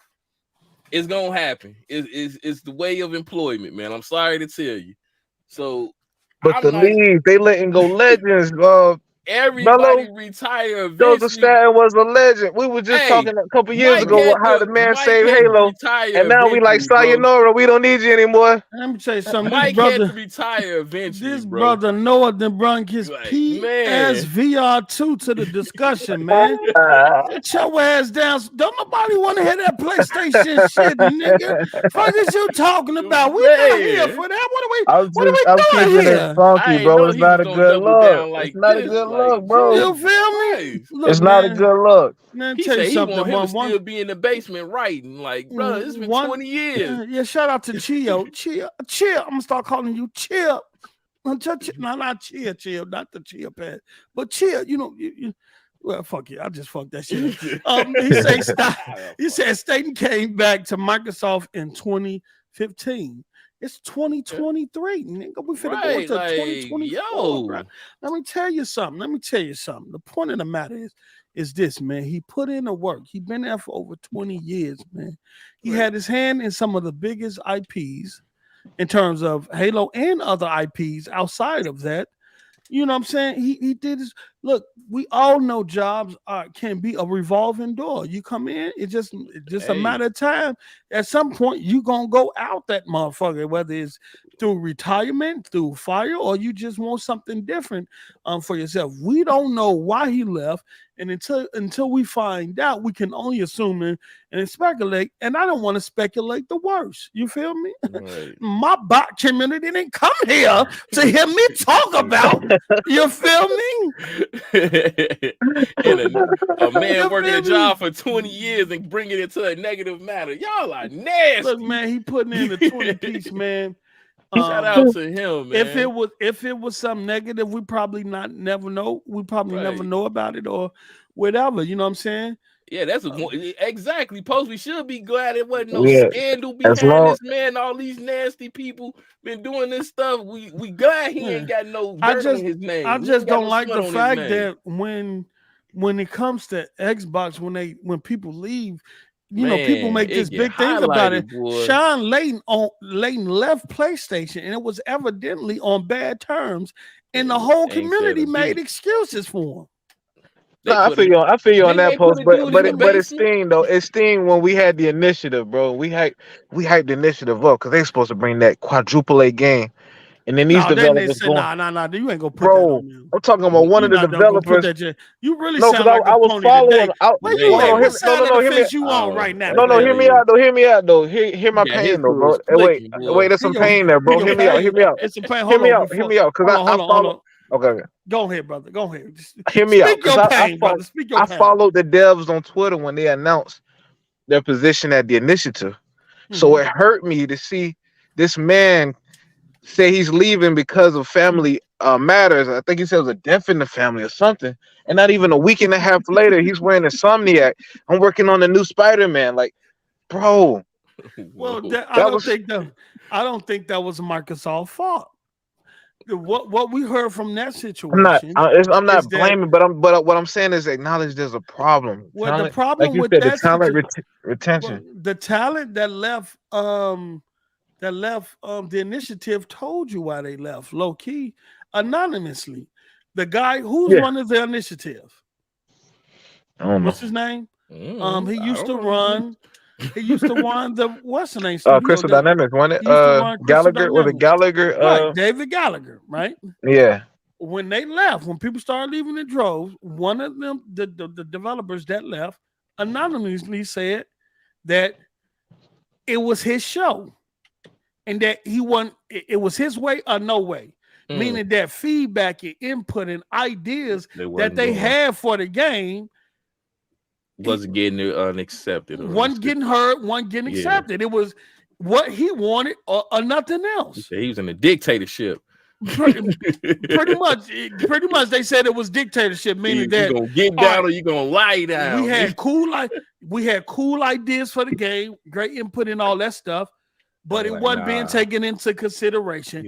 It was his show, it was his way or no way. That's how he ran. He was running the studio, and people felt as though their creativeness in terms of their inputs and the idea wasn't being used, so they got the fuck up out of there. Absolutely. I respect it, but we still have to acknowledge that's a problem, bro. Like, and so Microsoft run over Crystal Dynamics, who he used to run, and they know how he worked and they know how he is, and now they over there, and you don't hear no more else about it. Because Crystal Dynamics say, "Oh, we already know it's your way or no way. What you need? We've been working for you for 15 weeks. What we doing, boss?" Hey, let me ask you this though. It's a little off topic. Do you think Perfect Dark will spiritually be the new Tomb Raider? I hope not. What do you mean by that? Hold on, maybe well, before I don't say know, that, what because do you mean two by different that? games, aren't they? Yeah. What you mean by that? But you think they're gonna take Perfect Dark and a Tomb Raider like? Yeah, I just think so because in what way? In what way? You talking about in terms like of the art style or the the exploring and gameplay? Yeah, exploring and climbing gameplay, mountain rocks and shit like that. Yeah, I think so. And treasure hunting and all that shit. Or just minus well, the I mean, it won't be Tomb Raider, but it will have a lot of gameplay mechanics. Aspects like Yeah. I don't know about that. I don't know because I'm gonna say would it benefit the game to go in that direction? I don't know. I think a lot of what made Perfect Dark what's releasing around that time. I think a lot of what made Perfect Dark was his weapon selection and stuff like that, and the gadgets they did. But it's a completely different team now. You went from Rare developing the game to Crystal Dynamics, so they're gonna put their spin on it. I mean, it's still gonna be gotta Perfect reboot. Dark. You gotta modernize and reboot the series in a modern way. I think what they say is gonna be first person. They said that, but subject to change. I think they'd be better off with third first. You gotta stay first. That's a tradition of Perfect Dark. Like but they might want to change it up. Too far from it, because again, you're talking about a cult classic. This is something that, this game is a staple. You can't really veer too much off of that playing field and still accept the same success. You get what I'm saying? Okay. But again, I'm not a developer. I'm just speaking on the sideline. So before we move on, I do agree with Dilky Kicks. Shit on them. That's your new announcement. Dilky Kicks. Shit on them. You feel me? I rub some on your shoe. Is that Dookie on the bottom? No, I do agree with Dookie Kicks when he say Halo needs fresh legs, not the old guard. And I do think that what Pierre did with the Master Chief Collection, I think he's going to do an incredible job with Halo Infinite. I think Halo Infinite in the next couple of months or even by the end of this year won't be the same Halo that everybody's been talking about, and even going into next year, I think that played Halo recently. Who, me? Yeah. No, I haven't. Man, bro, that game's so good. That game's so good. Oh, so it's like that now? Halo multiplayer is on point, bro. Like they didn't kicked it up a notch. The new maps is good. The weapons, bro. Okay. Yeah. They need to bring the battle royale, bro. I'm sorry, they messed up with that battle royale. Mm-hmm. If you I think they get announced at E3. Yeah, if you came out with your plan, your main idea, because again, wasn't this game supposed to go like 5 to 10 years or just straight? It had a 10-year plan for it. It had a 10-year plan. You supposed to came out. What was the idea for that 10-year plan, which was battle royale, and that should have been what carried that game to where it could be. I think they still got. I think it's still opportunity there. I think the community is still upset with a few things and stuff like that. But I think at the showcase, at the Xbox showcase, if what what's that studio? Oh, I can't think of none of these studio names. Creative Dynamic, Creative Assembly. If I'm not mistaken, I forgot one of them. Whatever studio is working on the battle royale, I forgot the name of the studio. It leaves my mind right now. But if that's what they're working on, I do think it get announced. Look what this Forge year at did. the Xbox showcase. When Forge dropped, bro, nothing but content was dropping for that game. Blase say Perfect Dark should be third person. Xbox already has a lot of first person perspective exclusive. I do agree with it. Shout out to Chill always coming through. Chill, you feel me? I gotta remember these new call outs for y'all. You feel me? Chill coming through with certain affinity, man. That's what I said. Creative Assembly. Right. Yeah, assemble something. They ain't put something together, Bob the Builder. Yeah. Dilky kicks shit on them. He said the last rumor I heard was that Perfect Dark has some John Wick to it. That'll be fire. Yeah, that'll be wild. That'll be fire though. Y'all watch John Wick? And Chia made a good point here. He said that Fallout 3 changed the perspective of a classic, and it was a huge success. You know what? You got it. True. All right, so let's move on. But I do want to say this. Shout out to Joseph Staten. We'll see how when Activision Blizzard King get brought into everything, because that's another 10,000 employees. Who's going to run it? I don't think Phil is going to. I know they said Phil is going to be. I think Phil is going to remain at the board, meaning the head of the entire gaming ecosystem at Microsoft.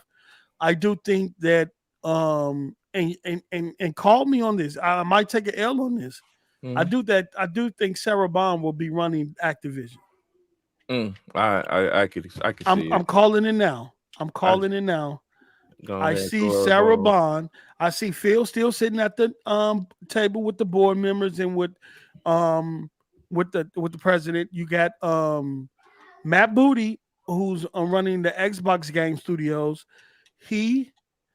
Sarah Bond, I think she will be running Activision because she's a woman, and given all the sexual allegations and stuff like that that's been going on there, I think that'd be a small move, and not only to represent inclusion, to put a black woman at the head of Activision. Yeah. I think that will be a strong statement. Very strong. I think that'll be a very, very strong statement. So you have Sarah Bond running the Activision portion, which I will think will still be a subsidiary of Xbox or Microsoft in this case, and won't necessarily be under the Xbox Studios brand, like Bethesda. Cinematic Bethesda, they're still a standalone company. They still run independent, and then you got Xbox Game Studio, and then you're gonna have Activision.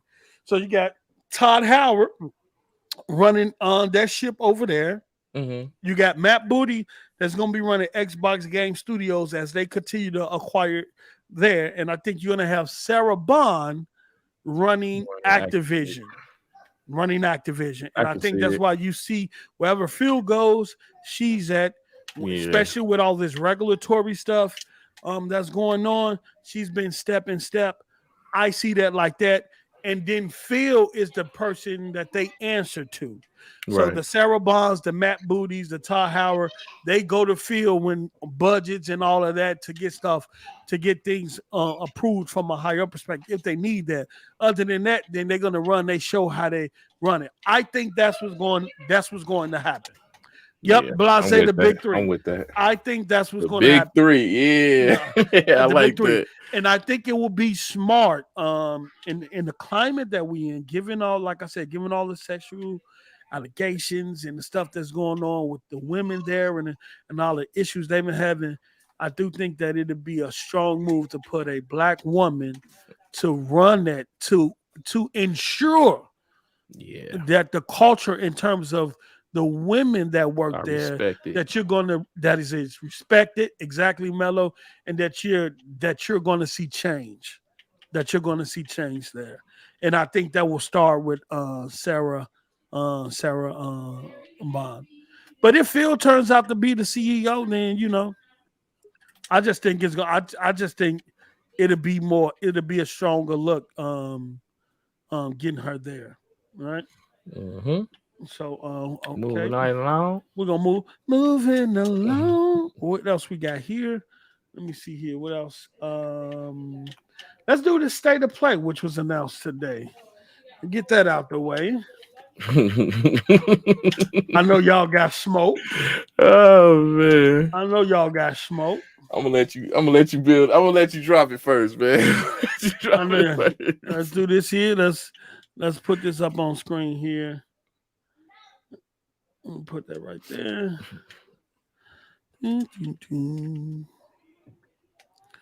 So we're gonna share this today, and I think a lot of PlayStation fans was disappointed today. So this is what we'll do. We'll put that right there. Okay, State of Play presents more than 20 minutes of new Final Fantasy 16 gameplay this Thursday. Tune in live at 2 p.m. Pacific, 5 p.m. Eastern. That's 4 o'clock our time, and 11 p.m. CST. All right. So what do you guys think about this? Because I know they just had a Final Fantasy 16 showcase like a week or so ago. About a week ago. They've been showing a lot of gameplay and stuff on this. I've seen a lot of PlayStation fans on Twitter disappointed. They was asking where Spider-Man 2 was. They was asking where Factions was. They divided that boy. So Soldier Boy, tell him, Blase, you a fool. 20 minutes. 20 minutes. Yo. Oh my God. I don't think where you at? You here, bro? Hey, he got his mic muted. No, go ahead. I'm gonna talk about it, but go ahead and talk about it first. I'll discuss it. I don't think this was the state of play that they was looking for. Okay. 20 minutes. Look. Hey man. Say man. Look, Microsoft been announcing shows, man. Look, I don't think this is. I will say this though. I know people are looking for the state of play because PlayStation gamers are looking to see. They want the rollout. They want the pipeline. Thirsty, nigga. They want the pipeline because since God of War Ragnarok, outside of Spider-Man 2, they don't really know. They don't know anything about Factions. They don't know anything about Wolverine.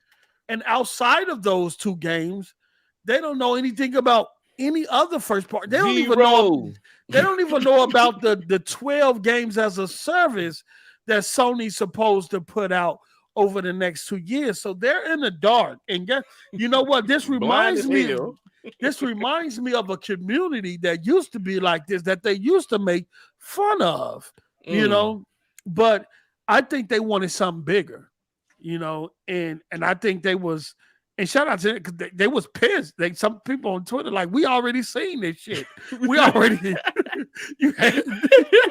How much lightning with the blam blam you gonna show us, man? You had ponies in the comments like, we already seen gameplay. We just want the game. Where's Spider-Man 2? Where's all these other games at? And my personal perspective before I allow Mello and Noah to give their say so over this. My person. I'm trying not to laugh, bro. Stop. Come on, man. I've been fighting all my life. Yo, this is the reaction, though. Look, in the head, stressed out.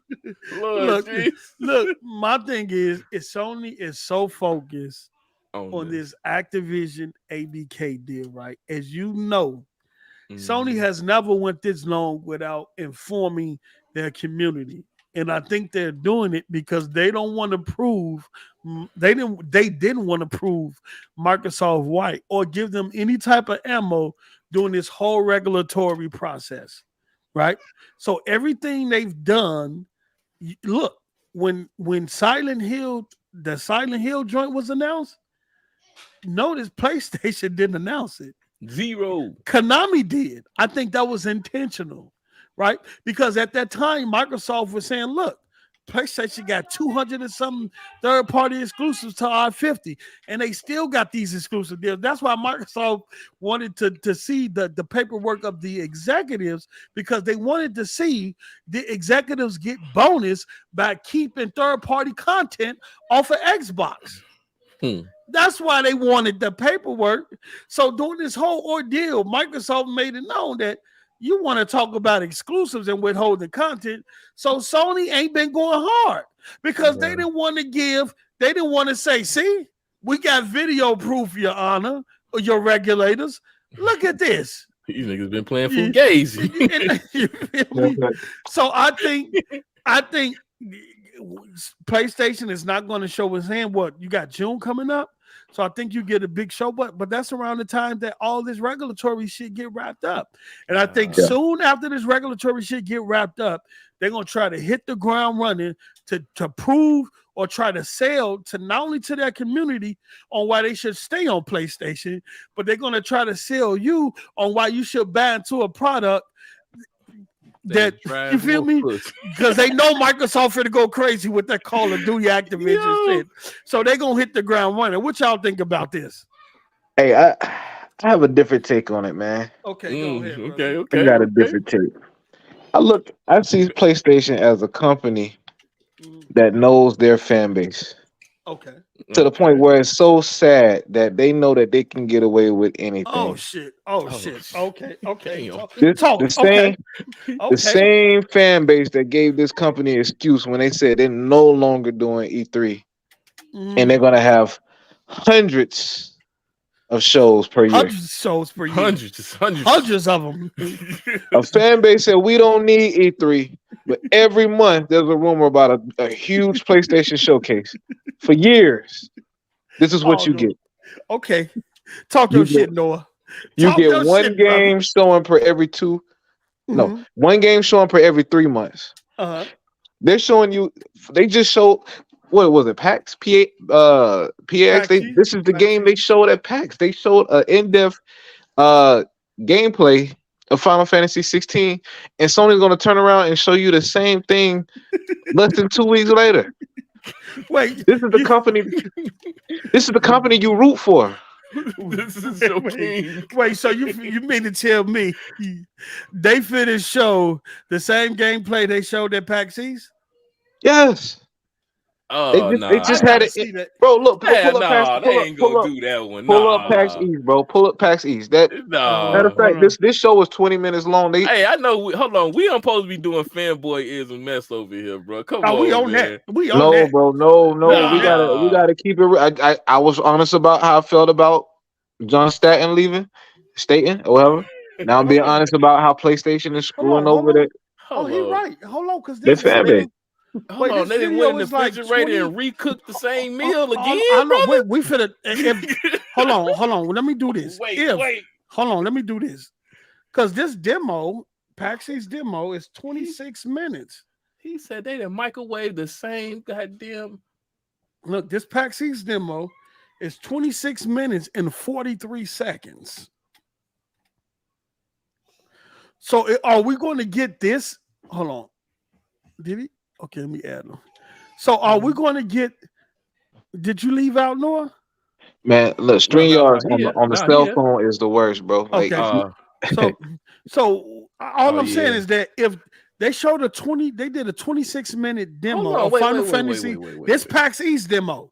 This the PAX East demo is 26 minutes. They refrigerated the same goddamn clip. Hold on. So what I'm saying is this the same demo that they finished show at we the State of are Play looking Thursday? at State of Play right now. If you want to see State of Play, you can pull up on YouTube right now. Just Google PAX East. Wait, no, we're gonna look. This is what we're gonna do Thursday, right? Make sure y'all jump here on Thursday at 4 p.m. Central Standard Time, 5 p.m. Eastern, because we're going to stream the State of Play live here. And look, remember this video that y'all seeing of Final Fantasy 16 right now. I think they might chop it up and have some developers give their input in between. But if we see, because this is from PAX East, if they show this same gameplay demo oh man, they re-rock the same push. They put it in the microwave, brother. Oh my bad, Noah. You know what? I'm gonna stop questioning. They're pretty much then cut what 6 or 7 minutes off the demo and just give you 20 minutes, or probably more than that if they got developer feedback in between where they explain and stuff. Let's see, do the same thing? Or just the music? It's just the music.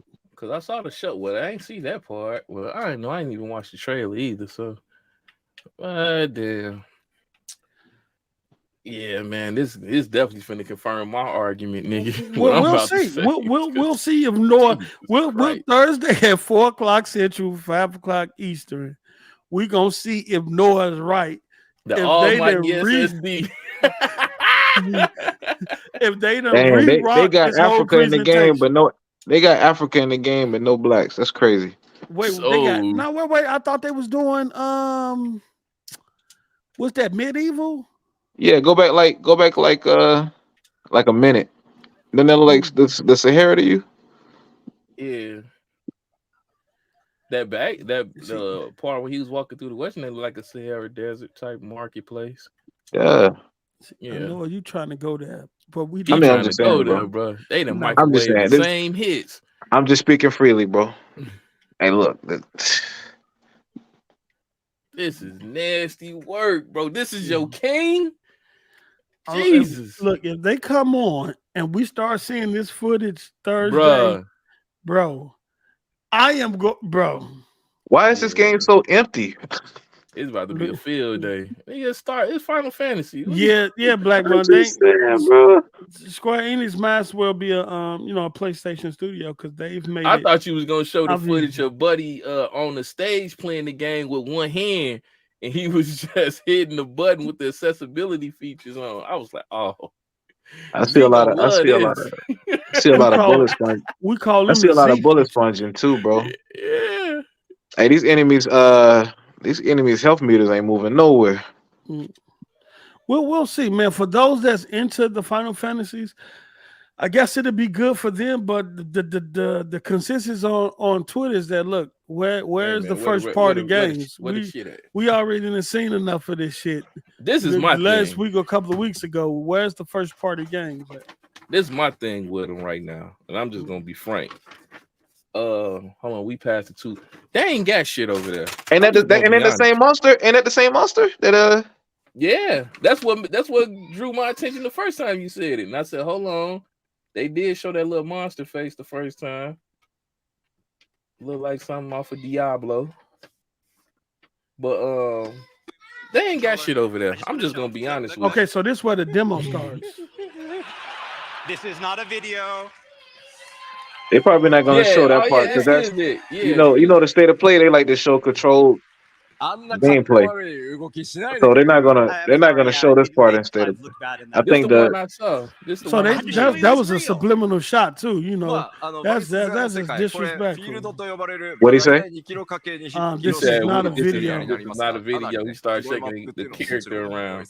Yeah. So again, we do have we got these, real very gameplay over open, here. spacious areas. The textures on the characters don't look all that. Well, I guess because it could be on a compressed video, but it don't look all that All right, poppy. let's head. Look like the character textures took a backseat to the environment, but we'll see, man. I thought that the state of play was just gonna be more than Final Fantasy 6. Crazy how they took the Devil May Cry framework. He runs just like Dante. Yeah.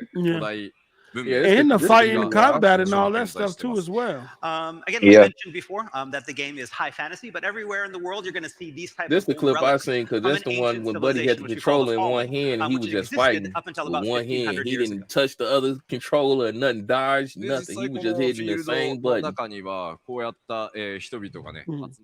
So, dang, bro, this game is a carbon copy of Devil May Cry when it comes to animation. So. That's a good thing, a bad thing. My understanding from is that neither or is that the state of play that we get on Thursday is going to be what they shown at PAX East. They microwave the same video. Yeah, I think they're gonna edit most of the gameplay footage of what we're seeing now. Not this part here, not where it's actually. They're gonna go like to the action part or something. Yeah. You might see like when I saw the state of play and I saw what's the name posted in on DM, I was assuming that they were going to be talking about more than one game, right? I just didn't know the whole state of play was just going to be dedicated to Final Fantasy 16. Yeah, they don't got shit in the oven, bro. I'm being honest with you. I said this on Twitter. When they first announced this state of play and everybody was jumping for joy, doing all their little emotes and all that mess for it. Mm-hmm. And then they found out it was just Final Fantasy. I say, fam, it's some Microsoft news that finna hit the pipeline. Because that's the only time they start reaching in their little pockets to try to pull out some type of news clip or videos to try to deter and sway the audience on the Microsoft news. Mm-hmm. This shit is sad.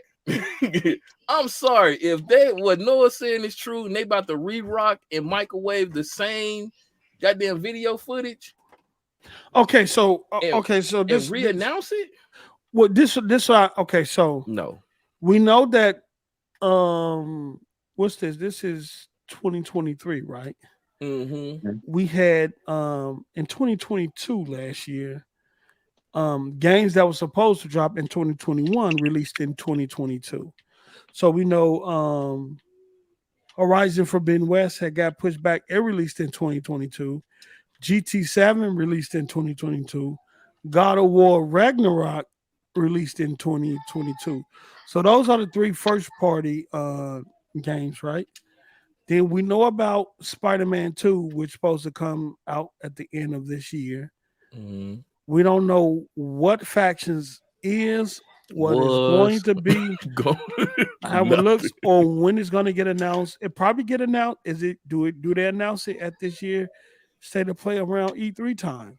But when they announce it, bro, we saw crayon images. By the time they announce it, we ain't gonna see nothing. We probably gotta wait another 2 to 3 years for release. I'm just trying to see.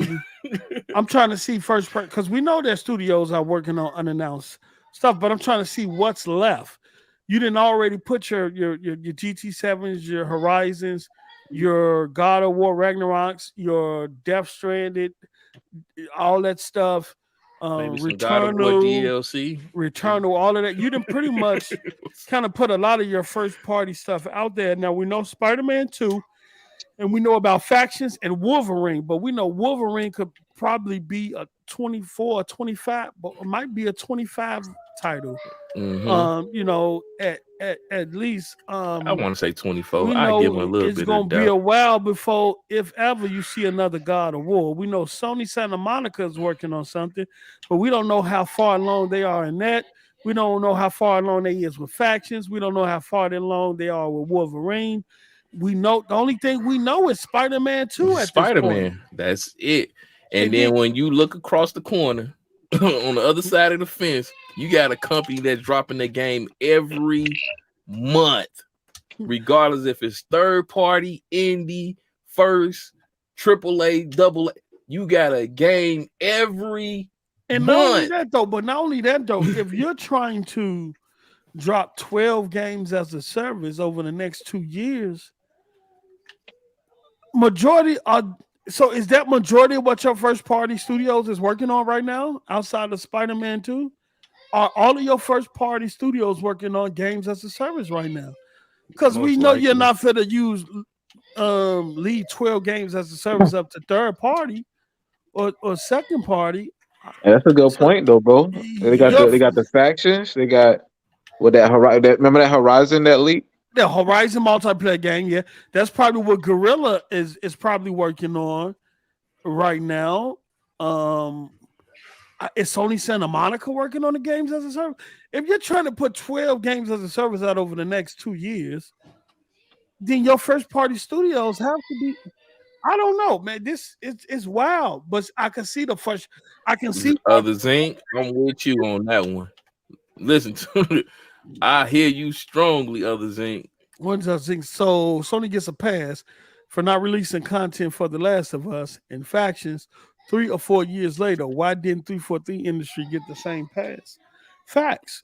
I mean, it goes back to what we said earlier about the PlayStation dudes controlling the narrative and mainstream media pretty much echoing what they say. Yeah, they put the pressure on 343, but Naughty Dog, like you said, Naughty Dog got a pass.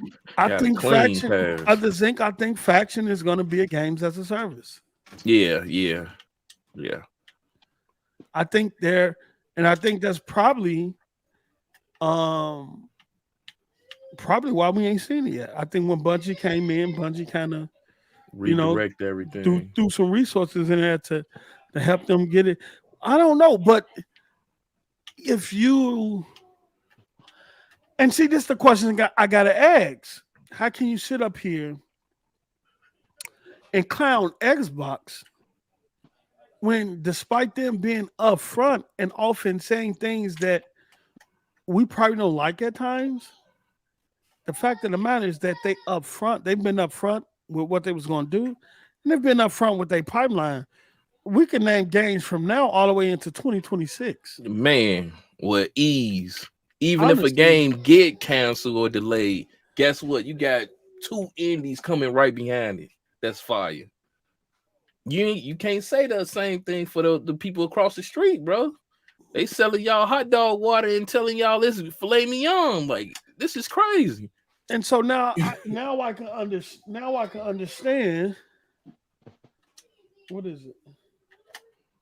Hold on, take on my girl messing with me right now. Hold on. Y'all do your thing. I'm just curious what it's gonna mean for Square Enix too if this Final Fantasy 16 don't hit them numbers. Ain't no telling, depending on what numbers they trying to hit. And from the look of it, everybody just like, okay, it's cool, it's coming. It don't look too bad, in my opinion. But if you done bought a $500, $600 console, and then you got a VR, and this the type of shit y'all finna be pumping out here, man, I'll be feeling some type of way. I ain't even gonna hold you.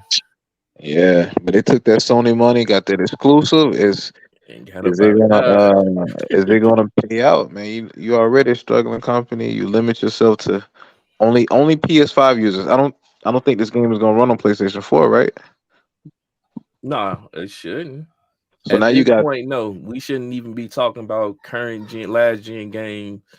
Nowhere near in sight right now. In 2023, that shit should be over with first and third party.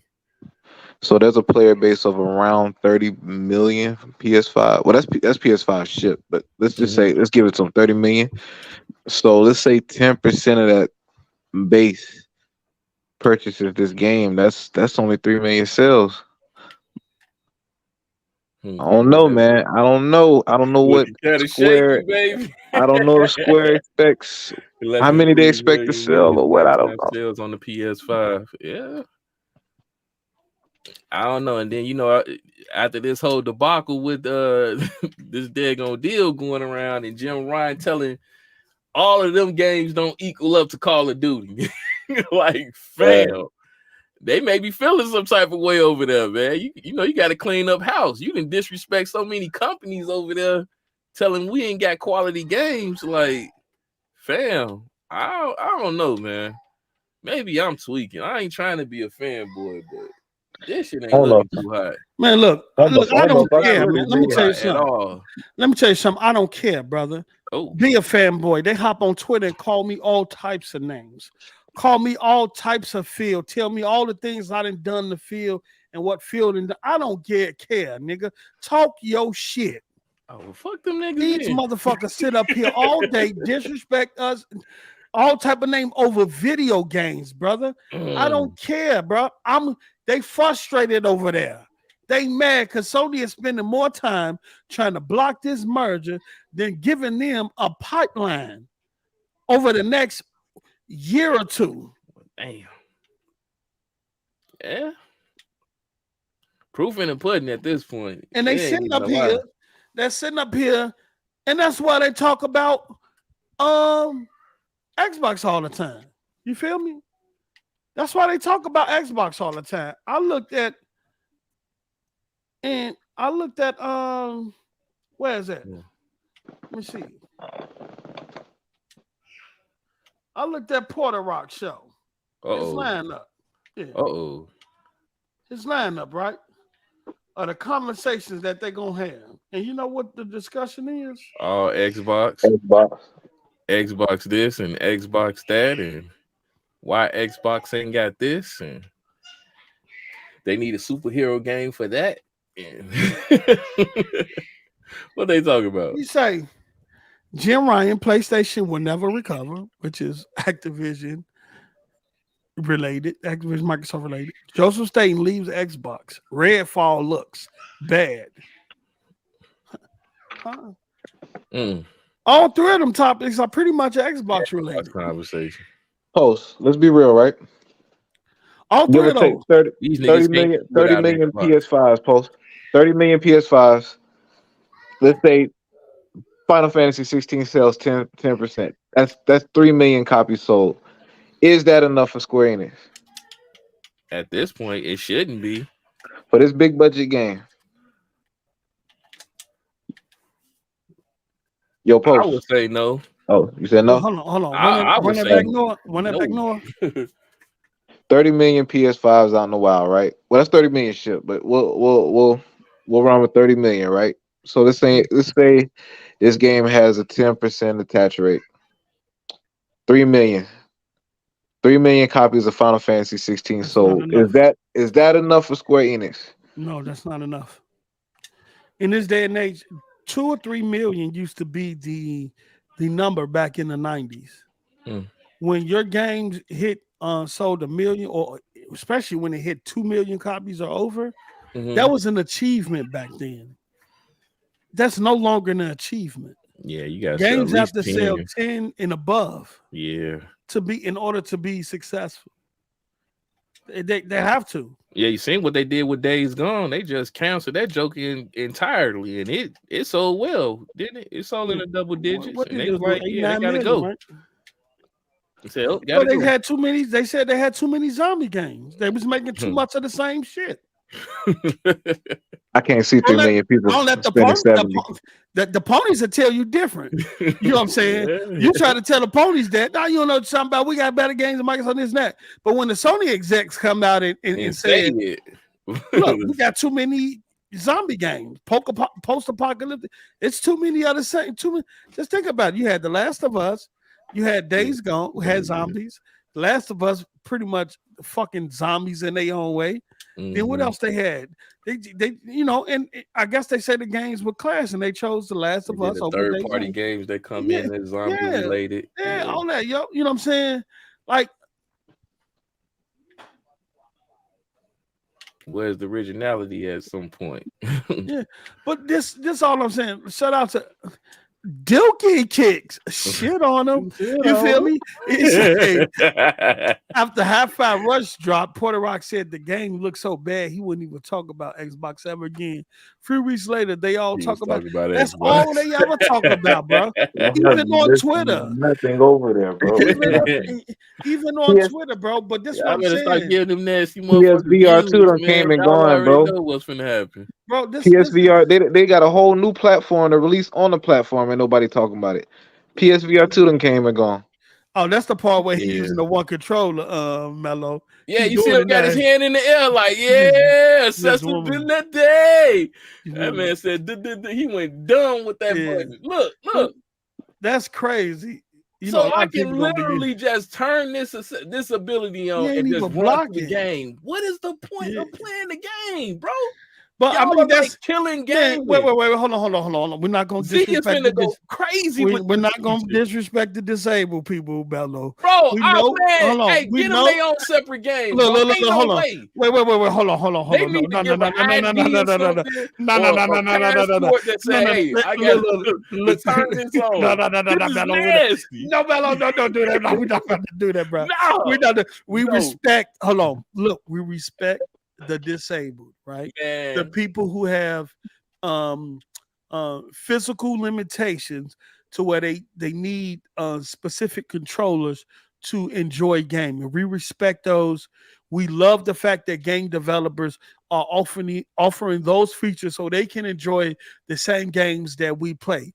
But I do understand where you're coming from. Mello looking at me like, the fuck is you talking about? Let me say hold on, let me finish. And I'm going to let you rock out because I'm going to get this out. This is a state of gaming PSA. We are not against disabled gamers or people with physical limitations. Get that straight right now. We're not against disabled people or people with physical limitations, right? I do understand what Mello is saying, that since this feature is available, people that don't need it or don't need to use it will take advantage of it next gen. So we know that. But look, I just want to say before Mello go on his rant time about they need to make games specifically for people with physical limitations. No, we respect all, but go ahead, Mello. I respect them. They need to have they need to get a way to scan an ID to the controller to say that they got they on a spectrum or they got a disability to turn this on. Because I said what I said. These niggas is nasty out here. I can't stand a handicapped gamer talking crazy to me about gaming, and you got on features that help you beat the game, nigga. You ain't the same. And y'all know what I'm talking about. I'm not talking about a person that's no, I'm not talking about that. I'm talking about the bum bitches that like cheating games. Yeah. That's what I'm talking about. You just seen this man right now just hold the controller in the air with one hand and one button and beat the shit out of a goddamn boss. But y'all got the nerves to be talking about Redfall. Shut the fuck up. Help me. Have a good heart. Help. We need to go to a commercial break. We need this brother just said to come in here crying about gaming, talking about we need a new direction, but all y'all do is put on the handicap features. I don't like you niggas. Somebody. You can't talk gaming with me. Wait, hold on. Let me tell you something. I'm gonna have to put out this disclaimer again. Mello opinion of this portion of the show is not the opinion of State of Gaming. I just want to put that out there. That Mello opinion of this portion of the show is not the opinion of State of Gaming. I want to repeat that. I also want to reiterate that State of Gaming does not approve or it does not improve in any way of disabled people or people with physical limitations. Hold on, let me finish. Man, hold on. Say the game doesn't approve or is not with disabled people or people with physical limitations needing to verify their disability or limitations in order to access a feature. State of Gaming did not approve of that message. What's wrong with that? We are not a part of that. We are not a part of that at all. We did not say that. No, that is the opinion of Mello. You can finish it. What? Ain't nothing wrong with that. Yo, no, bro. You can keep right. I just want to make sure that this is not. This is not. Look. This is not crypto gaming, right? You do not need to verify your state ID in order. You feel me? Hey, wrong with that feature. Let me tell you something. Look, we do not approve of disabled or people with physical limitations. Mean they do needing a card to scan in order to use a feature in the video game. We not with that. Man. I don't know what this is. I'm just tired of people abusing the feature and making it seem like the people that don't have a disability. Let me put it. The people that don't have a disability putting on that feature and acting like they good at gaming. That's all I'm saying. That's it. Bro. Y'all trash. Y'all fucking it up for gaming. Yo, you just wilded out, bro. You went. What I do? You went all the way. Damn, where my mouth at? I ain't even do nothing. I'm just saying. People are abusing. And it's crazy because Noah ain't even back me up. Because Noah down there pressing that damn controller and shit. Let me tell you something. Look, this brother just said that disabled people and people with physical limitations need to verify their disability to the game in order to use accessibility features. I'm done. Oh man, if anybody offended, if anybody gets offended with Mello saying, just know that, he didn't walk in the dispensary and say I gotta have a card. This is coming from the guy that didn't know Hades and Diablo was the devil. All right, so, all right, you good. Just let that man rock. This is don't hold offense. People need to stop abusing cheats. You the same person that was complaining about Call of Duty and people using hacks in that mess. So again, people are using features, but that's competitive. No, that ain't competitive because guess what? People with disabilities were saying that they was using it for that reason. Wait, hold on. You get what I'm saying? That's why I say it's a double standard. Now let me explain this to Mello. You got people that abuse stuff, bro. Whenever you get into medical information, you're getting into privacy issues, right? You're getting into privacy issues, and a person shouldn't have to disclose or verify what they have in order to access accessibility options in the game. That's wild. And I can't believe Blase and HB is in the chat agreeing with that dumbass shit. They probably tired of people cheating every time they play in a game. Somebody, you know that they cheating. And they got something what's up, Thriller? And you can't do anything about it but deal with it because you know that they cheating. Or you bragging about a video game, you done played the hardcore mode, and then some bum bitch that ain't played the game gonna tell you, "Oh, I beat the game." We're not gonna win this argument. And for the sake, we're not gonna win this argument. And let's talk about the PlayStation paying regular people. Giving them documents to win the court case. Okay, hold on. We finna jump to that. Just give me just a second though. Look, you gonna entertain this, bro? Yeah, hold on. We ain't finna change that yet, cause this nigga is wilding. This nigga just said, I gotta have an I can't.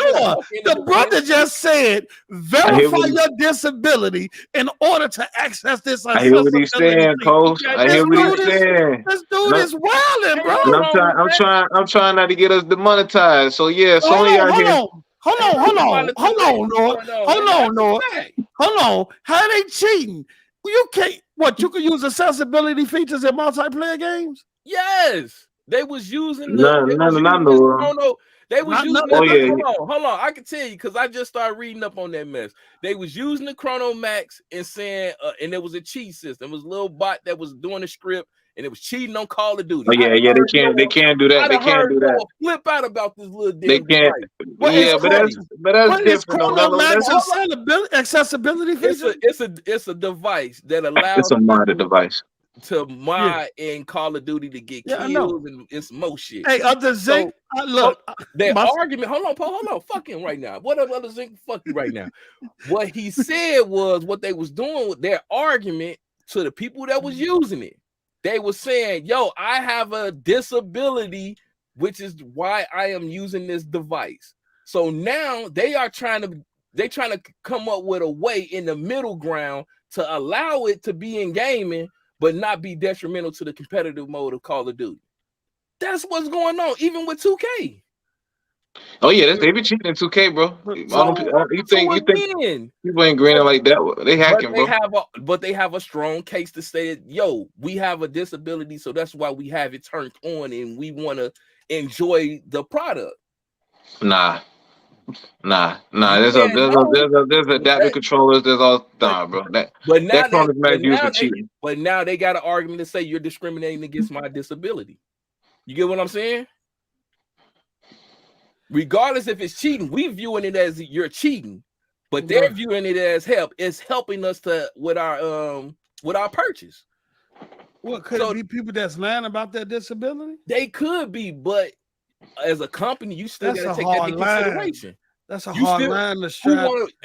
Who want to run that risk? So you have to take that in consideration and even do a review on it to see if it's true or not. Bro, the thing is though, bro. Okay, I get what you're saying though. Mm-hmm. I get what you're saying. You're right about that. But you can still have certain devices that are authorized for play and some that aren't. That's not the only option for someone that has a disability to play. There's Microsoft has an adaptive controller. Sony's releasing one. So that there's other options available and are being developed. And Cronus Max is just a device that, I understand you can use it if you have a disability, but it gives players an unfair advantage in games. And I understand that, but you have people again that abuse it and use it.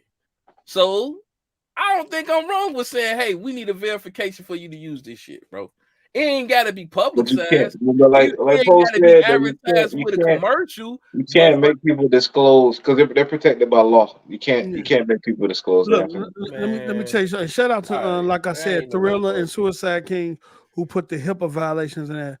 Like y'all know what company that I worked for, and how can I say this? Well, they took that shit serious. Like it was certain stuff that we could not ask. It was certain stuff that we could not type or write down. And if a customer started to even speak on it, no personal information, no medical history, no medical background, don't write none of that. Don't document none of that. Pretty much. You know what I'm saying?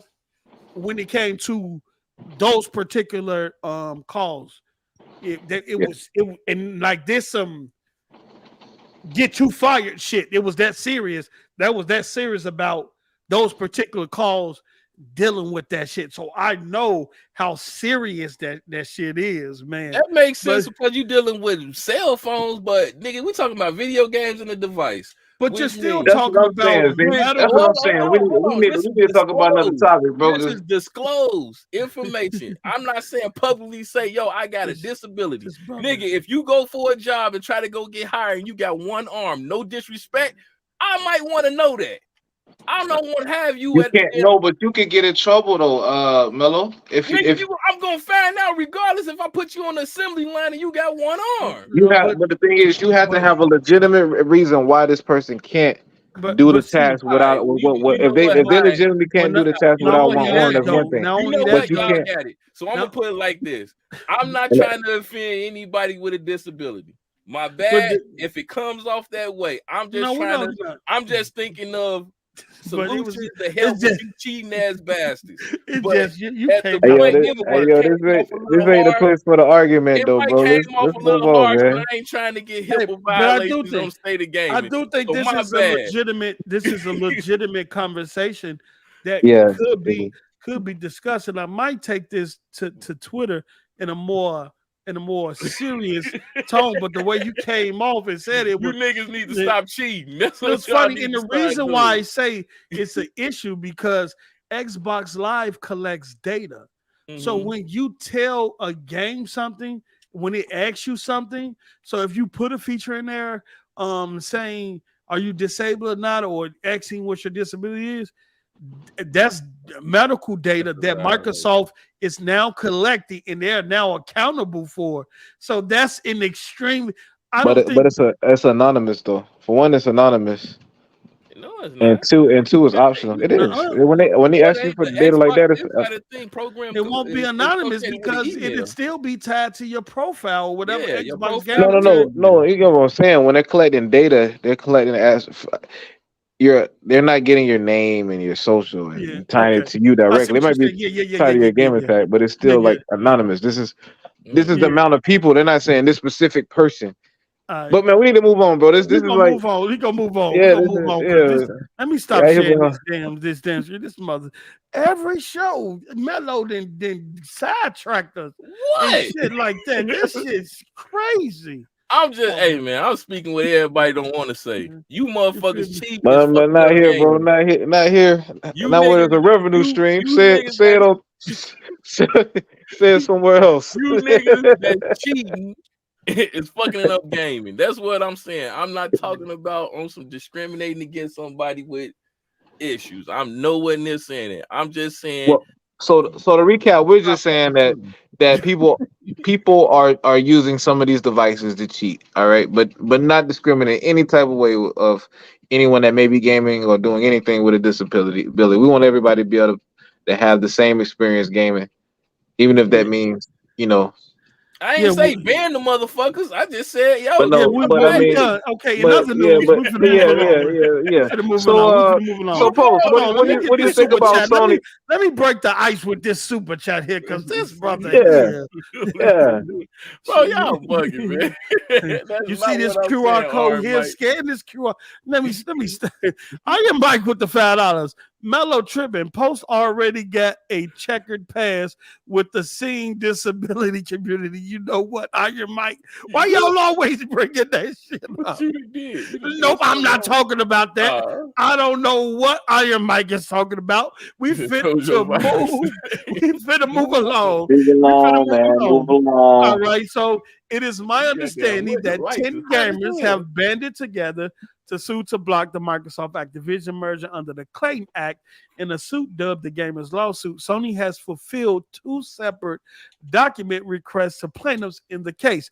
Now, for those that don't know, are not up on this, and this should lead into the Microsoft Activision stuff. So the Gamer Lawsuit was filed 2 months ago.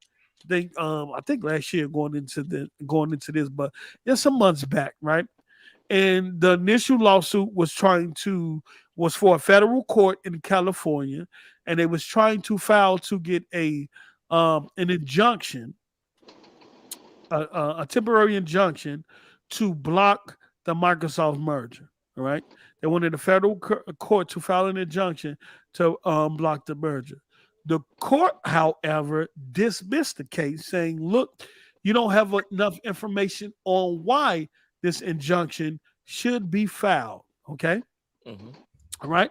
And so the court told them, you have this, I think about 5 or 10 days. I think it was like 10 days or something like that, in order to refile your case. And this time when you refile it, you need to bring some additional information on why, at least some more substance on why you think this case needs to be blocked. So they did that, right? And let's break some of this down.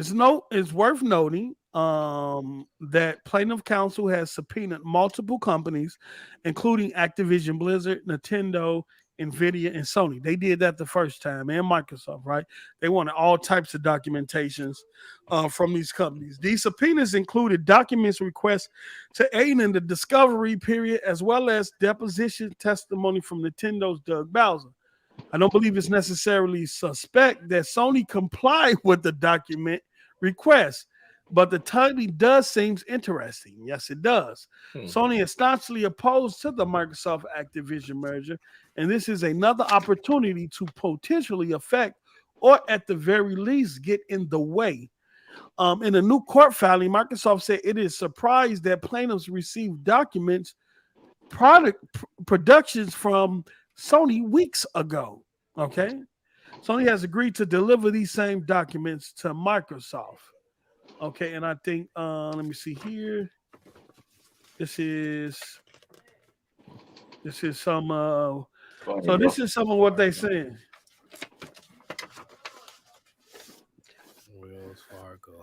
Okay, so this is the amending. This is what they refiled, and this is what it says. So I want if you've been following this case in terms of the Activision Microsoft merger, you've been following the verbiage from Microsoft, Activision, and Sony, then when you read this, you can kind of well, I'm gonna read it first, and then we'll go from there. And I'll get Noah's opinion, I'll get Melo's opinion, and I'll also be looking at the chat to see what y'all think about this.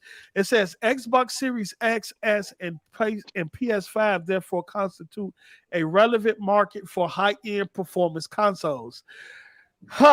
Think about that. Think about that. See, none of this shit was in the first one. I don't think so. Because the first one didn't have enough information in there on why it should be blocking the court. Say, hey, y'all need to refile. Y'all ain't tell us why. Y'all ain't give us no numbers. Y'all ain't give us no percentages. And none of this shit. Y'all just saying block the merge, all right? Okay. So it say the third major game console available today, the Nintendo Switch, is highly differentiated from the Xbox and PlayStation consoles in significant ways. Woo!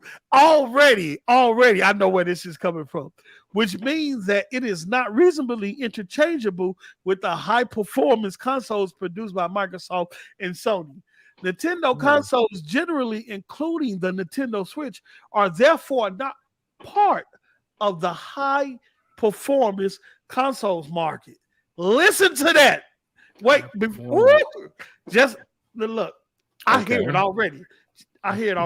Microsoft Xbox Series X and S and Sony's PlayStation 5 consoles are characterized by greater computational power, different content portfolios, different play concepts. The Nintendo Switch is designed to be portable, sacrificing technical specifications and graphics processing for portability. Generally higher prices and different release cadences than that of the Nintendo Switch. Superior computational power enables faster processing that shapes the kind of gaming content that can run on high-performance consoles, enabling higher resolutions, more realistic graphics, and cutting-edge performance. Both Xbox Series X and S and PlayStation 5 consoles have similar hardware, and Microsoft and Sony compete closely on hardware innovation, including over graphics and performance. Nintendo pursues a different strategy of integrating its lower performance, portable hardware with its own distinctive first-party games to appeal to consumers. While Microsoft Xbox Series X, S, and Sony's PS5 consoles incorporate semi-custom systems on a chip, hereinafter SoC, designed by AMD, Nintendo Switch runs on a non-AMD SoC that is more closely related to a mobile device processor found in higher-end mobile phones and tablets. Okay, shout out to DJ Bernos with the $2. What's good, bro? Thank you for showing up and supporting the channel. When you read that like button, yes, sir. None of that shit was in the first when they first filed. Yeah. What do y'all hear?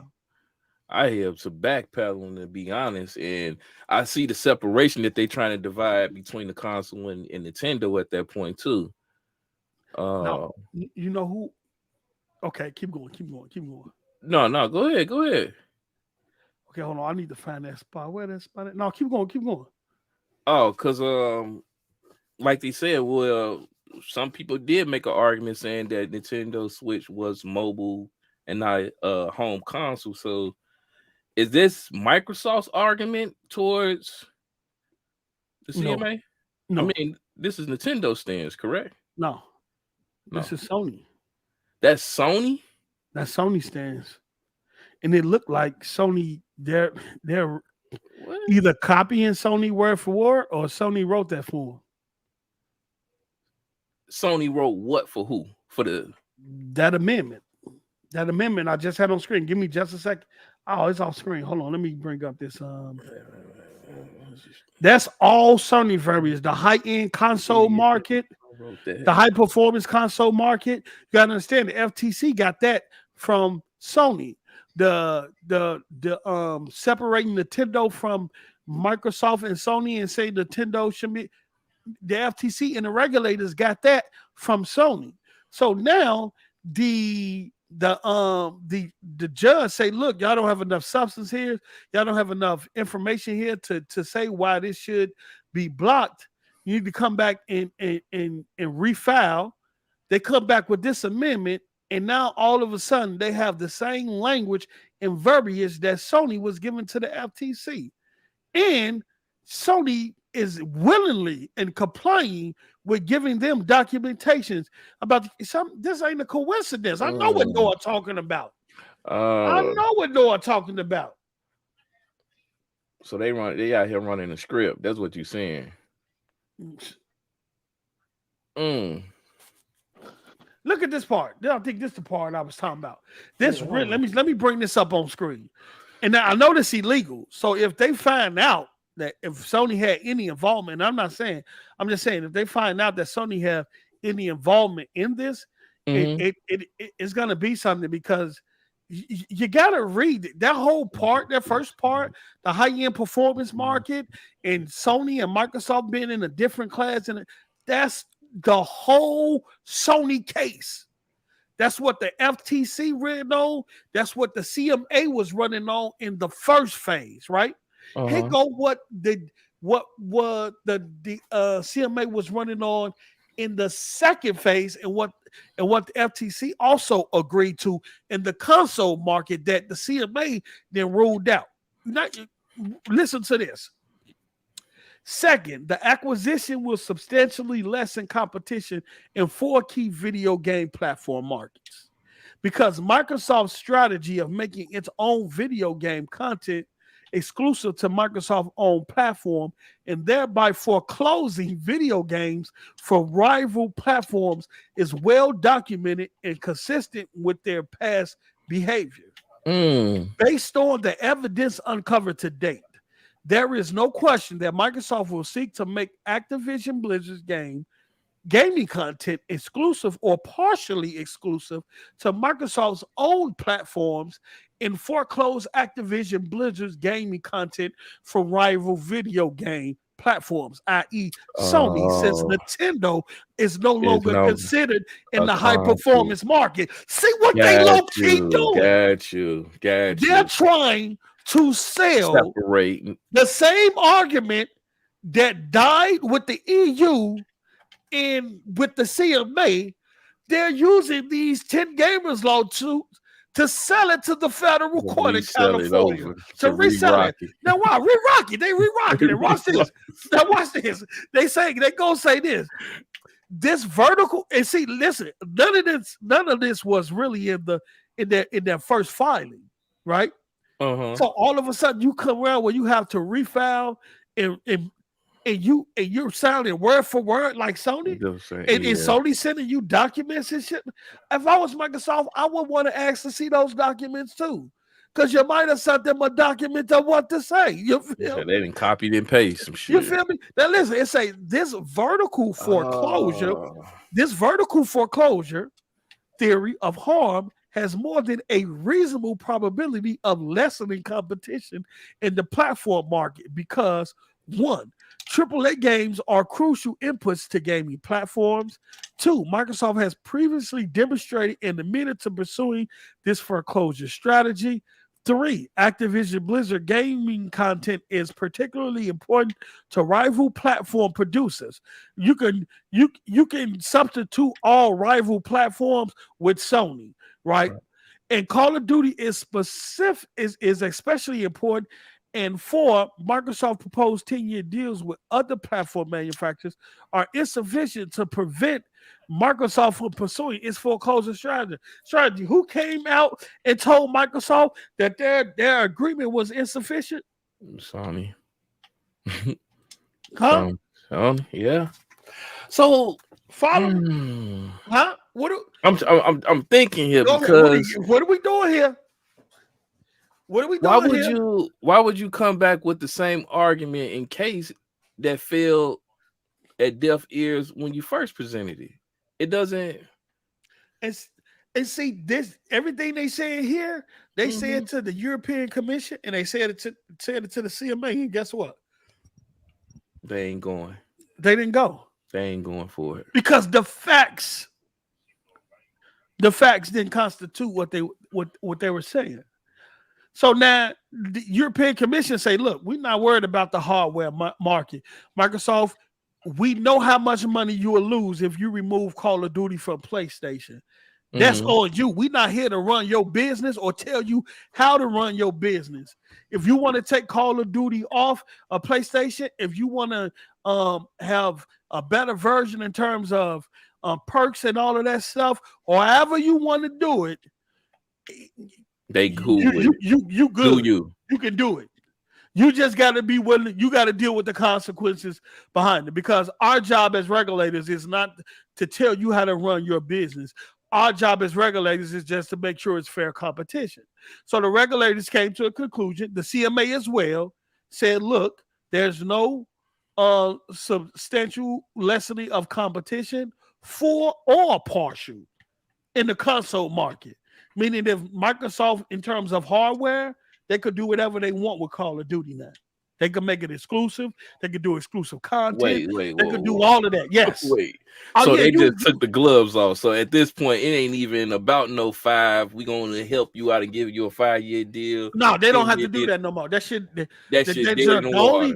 That shit dead in the water. The only thing that regulators are concerned about now is cloud, because cloud is an emerging market, and they know Microsoft with its developers, with Azure and all of that, and how they're worrying about Microsoft getting a monopoly on the cloud market or really trying to take it over.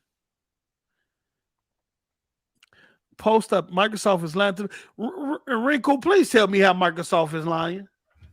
Please tell me how Microsoft is lying. So yeah, because I know you ain't been there. So literally, they just shot themselves in the foot, even with the rest of this argument. Because at least at the beginning, Microsoft was willing to give them some form of extension. They like, hey, we'll just give you the 5-10 years. Y'all can get it. Microsoft was offering that. Be cool. They was offering. Now it's like, fuck it. It's a wrap. We ain't got to do nothing. Yeah, Microsoft was offering that because those was concessions that they was willing to make with for the regulators to approve the deal when the console market was an issue, when they thought that Microsoft will foreclose Sony or partially foreclose Sony. But now since they looked at the facts, and got all the data and information, they said, look, if Microsoft removed Call of Duty from PlayStation, they will lose billions pretty much. It wouldn't be smart enough. It wouldn't be smart for them to do that, right? So the CMA say, look, we see no SLC in the console market, right? Because we don't see Microsoft doing that. But if they do it, and they are willing to take that loss on whatever they will lose from PlayStation, that's on them, because it's not our job to tell them how to run their business. Our job is to make sure that the landscape is fair and the consumers are protected. We don't tell companies how to run their business.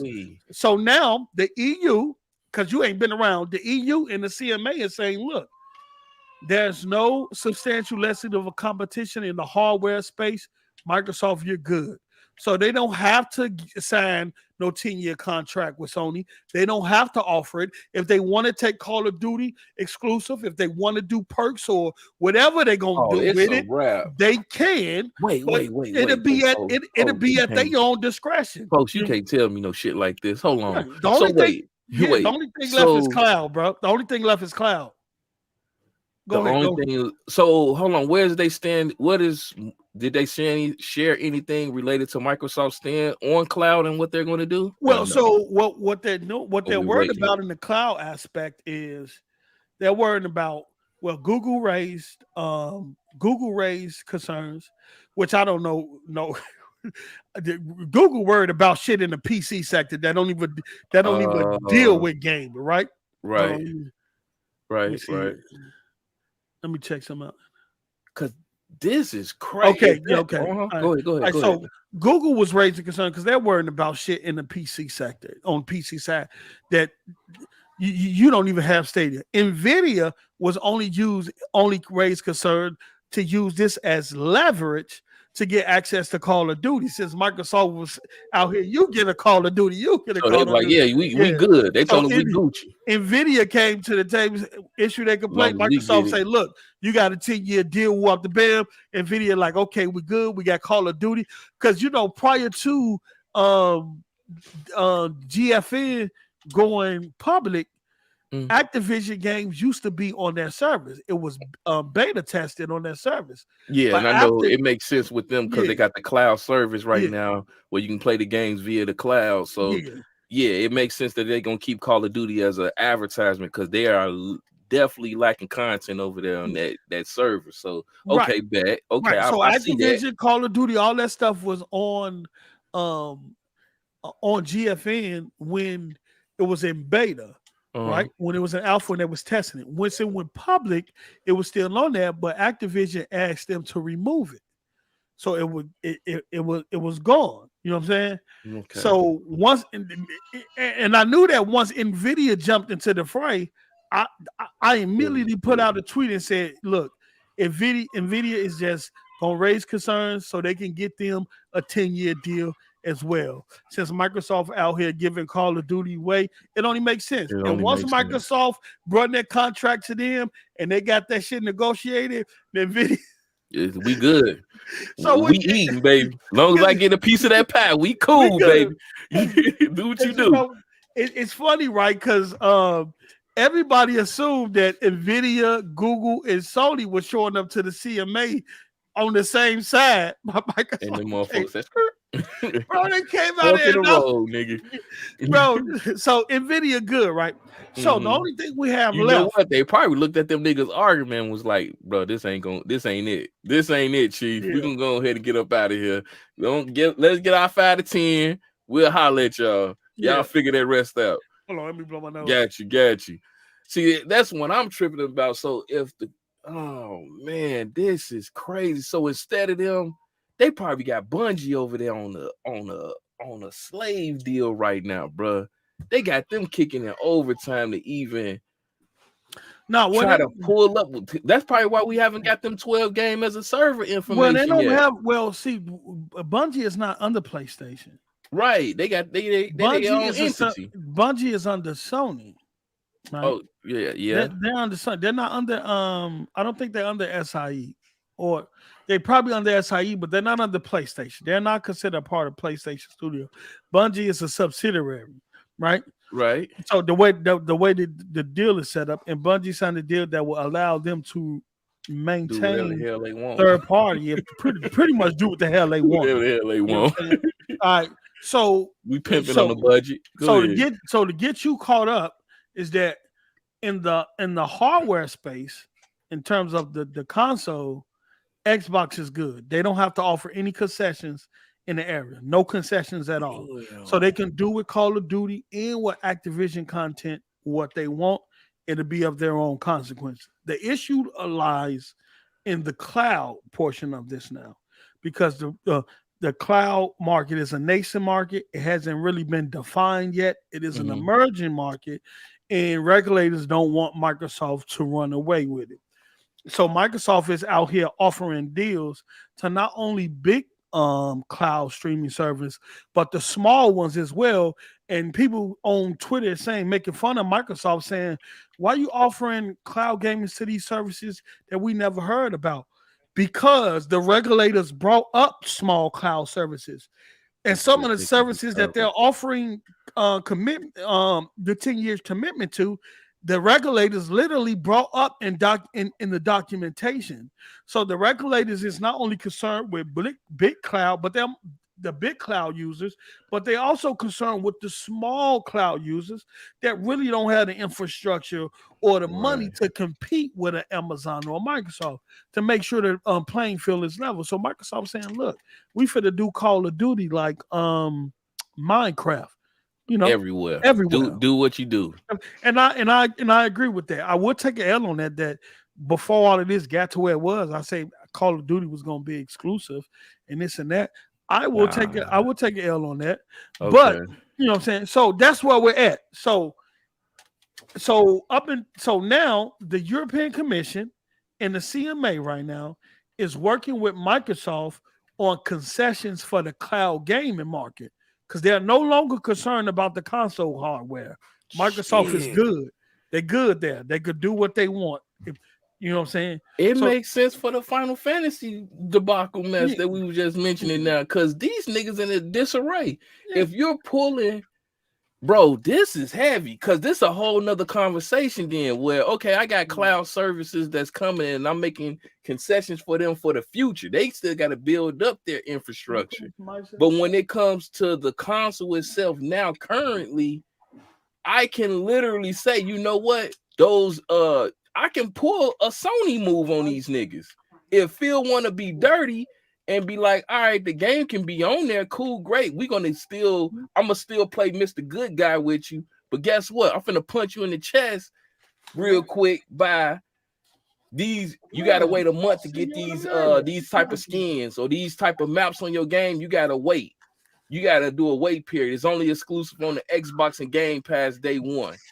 Yeah, and so yeah, they can do that. They can do perks. They can do the perks. I hope he get petty. I don't think they're gonna get petty. They already not, but good. Get petty one time. So what happened is that now, since the CMA in the EU has ruled out the console market and Microsoft doesn't have to offer concessions there, they're good there. The only thing they got to do now is focus on the cloud market.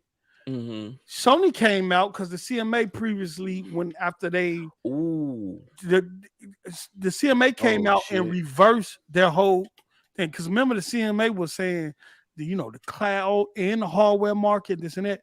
Well, the CMA came out and said, giving new information and data submitted by Microsoft, and another third, there's no substantial lessening of a competition in the console market. Sony came out and was mad about that. To the point where they called the CMA irrational. So now what's happening since these 10 gamers refiled their lawsuit with the federal court in California, now you get this same verbiage, the same language, damn near word for word argument that Sony used for the European Commission and the CMA and lost. Look at this. This says they can't be petty because now if you're associating that cloud service, Sony has a cloud service, so they can still get that 10-year deal just via cloud.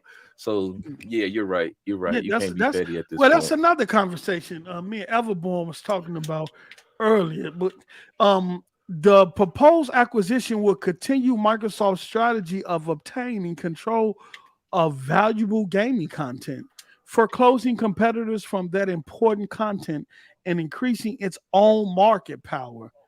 This is like word for word Sony's argument, Sony shit. With control of Activision Blizzard's content, Microsoft would acquire and maintain the ability and the incentive to withhold or reduce Activision Blizzard content in ways that will substantially lessen competition. Who argument that's been this whole Sony? That sounds like Sony. That sounds so Sony. It's ridiculous, bro. You can't even hide it. It sounds like this is just plagiarized, bro. At this point, brother. Bruh. Look, and including competition on product quality, price, and innovation. This destruction of the competitive process and loss of competition will result in significant harm to consumers and the plaintiffs in multiple relevant markets at a pivotal time. But nigga, Sony wrote this shit. Yeah. This is called plagiarism. Passed it on to him. This called plagiarism. Well, if Sony didn't point. do it, hold on. I'm saying, I'm not saying they did. I don't want no defamation. Allegedly. You feel me? Allegedly. You know, you say when you say allegedly. They passed on the paperwork to tell them what they need to tell the federal judge. Bro, this is Sony. This is Sony argument. Bruh. And it's like, well, if it didn't work for us with the European Commission and the CMA, well, game a lawsuit, maybe y'all could try and see if the federal judge, you know what I'm saying? See if it go through here. We'll see if it go through there. You know what I'm saying? Y'all requested some documents? Allegedly. You know what I'm saying? Allegedly. Y'all requested that? Okay, we're gonna slide some stuff. Allegedly. You will slide some stuff. We're gonna slide some stuff in there. And y'all could just, take it how you want it. We're not telling y'all what to say, but it's up to y'all to read the document. It's up to y'all to read the document and whatever y'all take from the document. Right. That's what y'all take from it. That's what it sounds like. You feel me? Am I lying? That's what, look, it's like, we're gonna slide you these documents that y'all requested. You know what I'm saying? And if y'all want to use some of this stuff for y'all argument, it might be a little bit beneficial. You can, it could. You know what I'm saying? Y'all could try and see if it works. Try and see what happened, right? The law states we can't tell y'all what to say or write it for y'all.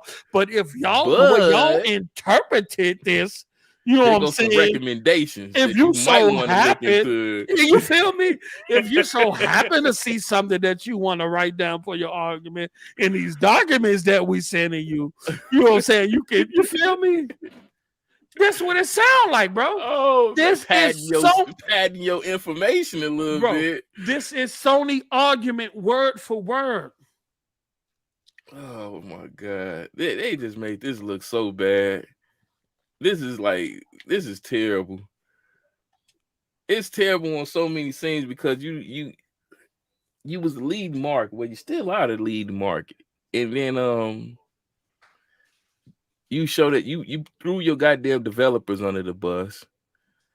You shown that clearly didn't it come out that Call of Duty was pretty much keeping the lights on over there for them at one point? That's another thing we got to talk about. Like, y'all threw away all of your y'all multiplayer games, literally threw them under the bus, went single player for X amount of years, which it was successful in some form of fashion, and Call of Duty was literally the game that kept the entire building running. That's sad, bro. That's sad. And now you done kicked up all this smoke, embarrass your daggone brands and the companies you bought just to turn around and probably even risk not even having Call of Duty on that game because of your own actions. But Sony is for the gamers. Bro, this look, man, this look I can't like make this shit up. Can't you make it up, bro? Ali facts, man. Sony like, oops, here's some alleged documents for y'all. Oops, here's some more. You can't make this shit up, bro. We got a YouTube video on how to argue this in court. Dookie can't shit on him. Dude, we ain't get there yet. We're gonna talk about it, bro. We're gonna get, because I don't want this to be at the end of the show and drawing out the show. We already damn near 3 hours in, so we're gonna finish this up, and then the last portion of the show is gonna be our predictions on the Xbox showcase. Okay. Rick, what are you talking about? No, you are spreading propaganda. I'm not spreading propaganda, Riku. All I'm saying is allegedly, hypothetically, this is what it looks like. I'm not saying it is what it is because I'm trying to protect myself. I ain't saying the corporation is lying, or I'm not trying to defame anybody. I'm just saying what it looked like, because this language wasn't in the first filing, I don't think. And from what I looked at, because if the judge told them they needed to come back because all you're saying is you want us to block this merger and you're not giving us any reason, and then they all of a sudden they come back back with the same verbiage and pretty much word for word argument on why Sony wanted literally the same exact thing on what Sony was saying to other regulators bodies, including the FTC, the EC, and the CMA. Oops. If it looks like a duck and it quacks like it's a motherfucking duck. Allegedly. What are we doing here? Allegedly. Oops. Hey, man. They left a suitcase full of information in the dark alley and said, oops, we forgot that. Exactly. And that's in Sappho. Let me put some more cranberry juice in here. Oh, man. Let me tell you something. Quack, motherfucking quack, baby. And see, in Sappho, that's why I didn't stand up against the regulators. That's why the European Commission didn't fall for it. That's why the CMA didn't fall for it. That's why Brazil didn't fall for it. And every other regulator who passed this deal with no concessions. Oops. And I disagree. I disagree with Rinku saying if Microsoft acquires COD, PlayStation will be dead. Nah. I don't believe it because I've been told for the last 2 generations that Sony first party games is the top and best in the world, and can't nobody compete with them. Can't nobody create games like they do. Cry playing Last of Us. Sold 30 million copies. God of War sold over 20 million. The Last of Us sold over. You can't tell me that y'all argument all this time that can't nobody compete with Sony first party games, and now y'all saying that don't nobody make me cry like Sony make me cry. And then y'all saying that fuck Sony first party games, they can't survive without make it make sense. What is it gonna be? Is it Sony first party games that been running the show and keeping the lights on that PlayStation, or is it Call of Duty? Because y'all can't seem to make up y'all mind. Which is it? What it is. Y'all been telling us for years, can't no third-party developer, Microsoft, Nintendo, nobody in the world compete with the Naughty Dogs of Sony and all that. Saying how, look how many games are on Sony first-party sales. PlayStation is keeping the lights on at Sony. Well, which is it? Is it PlayStation to keeping the lights on, or is it COD, Wrinkle? Let me know. Let us know. Sure. Because some ain't adding up. Jim Ryan done told you, you motherfuckers ain't worth shit. I will trade all you bitches for Call of Duty. That's what Sony said. And this Jim Ryan lying. Jim Ryan said, all you motherfuckers. Is he lying when he says that Call of Duty is funding their first party games? Man. Because if that's the case, that means that despite the first party games selling the numbers that they sold, that they weren't able to recoup, and they had to use you feel me? The microtransactions and the sales. So are you saying that despite the sales that the PlayStation first party games are garnering, that they're not recouping? So them niggas ain't shit. They're not profiting to the point where they have to lean on Call of Duty to make up for that in order. Hey man. Wrinkle, where you go? You're not in the chat. Let us where know. You go? School. I'm just asking the question. them games that y'all beat for a week ain't cutting it, nigga. That's it. That's all. That's period. I'm sorry to tell you. Yes, most of y'all wait for a deal to actually play the game. I double cupped the cranberry juice. Oh, you double cupped it? Yeah, it's just cranberry juice and ice, but you know it's double cup though. You got a double cup. Y'all been telling us for years, that Sony PlayStation games are the top of the line, that it doesn't get any higher, that they outselling everything, even multi-plat games.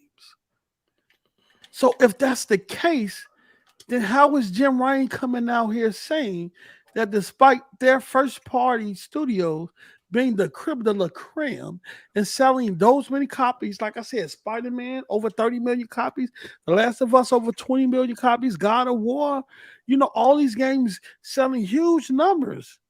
Why is he coming out saying that Call of Duty is funding their first party games? Can somebody explain this shit to me? Can't nobody explain that. I'm telling you that. These niggas is done. And I'm sorry. And you have to believe it because you can't lie to regulators, and you have to submit the numbers and the percentages that proves that. We've said this countless times. There's no way that you can be sustainable in just the universe of how gaming is. Multiplayer dominates gaming as a whole. There is nobody that can argue and say that is a lie or fabricated at this point. Multiplayer carries gaming as a whole. You cannot think that goddamn building is going to stand up with just single player games that y'all beat within like a week. 2 weeks at best. Call of Duty make money year in and year out. It ain't happening. Well, Mello, I never understood the comments that the Porter Rock thing, because that's where I get that comment that PlayStation keeps the light on at Sony. Kratos told me that, and Porter Rock told me that without PlayStation, Sony as a company wouldn't survive, right? And when all the bad news dropped down, where did they go? Where did they go hide it? But the first nowhere to be found.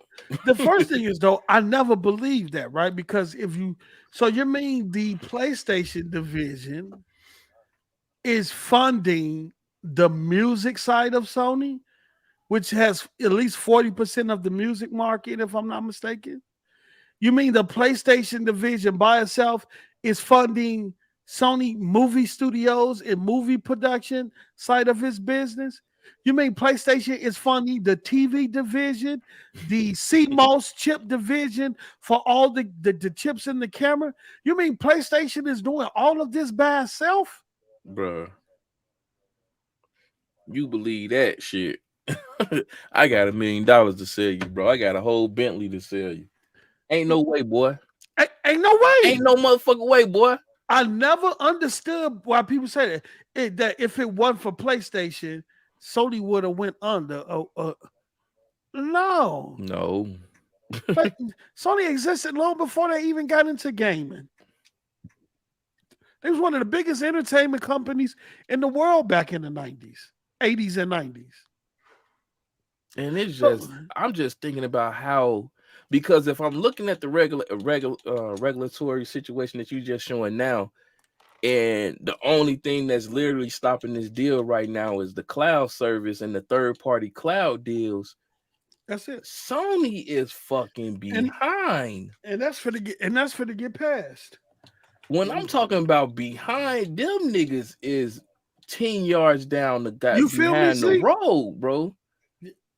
And this deal about to go through. Cause they cloud infrastructure ain't nowhere near touching what Xbox got right now. Well, they with Amazon. I think they had that what's the name, that memorandum that they signed with Microsoft, that cloud memorandum. I don't think anything ever came with fruition. They was just talking and stuff like that. I don't think anything came of that. And I think now they're gonna stick with Amazon, because ain't no way Sony choose Microsoft to help them with their cloud infrastructure after this. All I'm saying is that Microsoft, I thought Microsoft was opening the opportunity for it. All I'm saying is that that everything that the PlayStation community has told us has been lies over the years, right? Right. Yeah. And I'm calling them out. The Porter Rocks, the Kratos, the J-Dubs, Queen, even Thrash, Zaz, who was agreeing with them. I'm calling them out because they told us PlayStation didn't need to put their games on PC. They sell too many games. The lie detector determined that was a lie. Like they told me that Sony would never do day and date on PC. Well, Naughty Dog came out and pretty much killed and destroyed that. The lie detector determined they said Sony would never put their games in the cloud because their game sells and they don't need to do that. The lie detector determined that was a lie. They told me Sony didn't need to go Microsoft route because Sony getting sales, and the lie detector determined that was a lie. Oh me man, PlayStation kept the light on at Sony. Sony came out and said Call of Duty funding. The light this detector is turned your that was a king. lie. And y'all ran around with the same rhetoric, talking that jive to people. And it's like, fam, it did not make sense then. It didn't make sense now, and it ain't gonna never make sense. PlayStation first party games bring in buku money that is holding Sony up, and that was a lie. Call of Duty is. Damn. Everything y'all said that Sony will never do from the never crew is coming to fruition. And now this Activision deal, once it goes through and them Call of Duty games go on Game Pass, it's for the force Sony to have to drop their first party games day and date and to their service in order to compete. Bro, if they announce at this goddamn event that Call of Duty is coming in the Game Pass, y'all motherfuckers is done for. I'm telling you now, you're done. The never crew been telling us never for never amount of years that we was never gonna get or never gonna receive. Bro, Sony doesn't need to compete with Game Pass, or they don't need a Game Pass like server. Spider-Man just sold 30 million copies. What do they need a Game Pass like that? That Puerto Rock, that was a lie. Damn.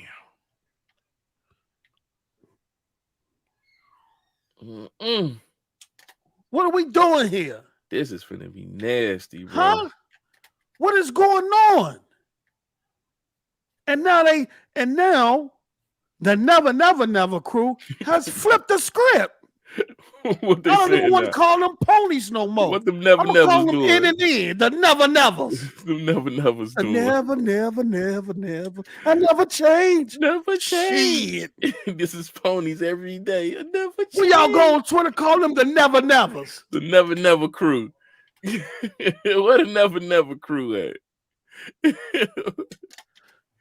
Oh man, this is bad, bro. And then Naughty Dog just came out and recently said we fucked up. Now what they say in the future that their games are going to be released on PlayStation and PC. Oh yeah. How long Horizon Forbidden West was out before it went into their service? Yeah, buddy. Y'all told us that PlayStation was never going to put their games on PC because their game sells. Microsoft has to put their game on PC because their games don't sell. Because it's struggling. They got the and all that shit y'all was talking. Jim Ryan come out and said this strategy that we're doing with our first party game, it's not sustainable. Man. Oh. This first party strategy that we're doing with our game, it's not sustainable, right? Threw the baby out the window with that one, baby. And then you got to listen to the never say that Game Pass is. That boy threw the baby out the window. Like, yo, I can't take this shit no more. None of this shit is working. This shit is crazy. Guy got fucked up. And now we're here, right? For a community, from a community. And I have to keep it real, y'all, because they be kicking my back end on Twitter. So I got to say what I got to say right here, right? These the same people who trashed Game Pass since it was announced. Said Game Pass wasn't sustainable. Clowned us, called us EBT pass, low income pass, broke pass, broke people, gamers. Broke life, welfare gamers, this and that, right? Y'all just rent games. And now they're on there celebrating every month.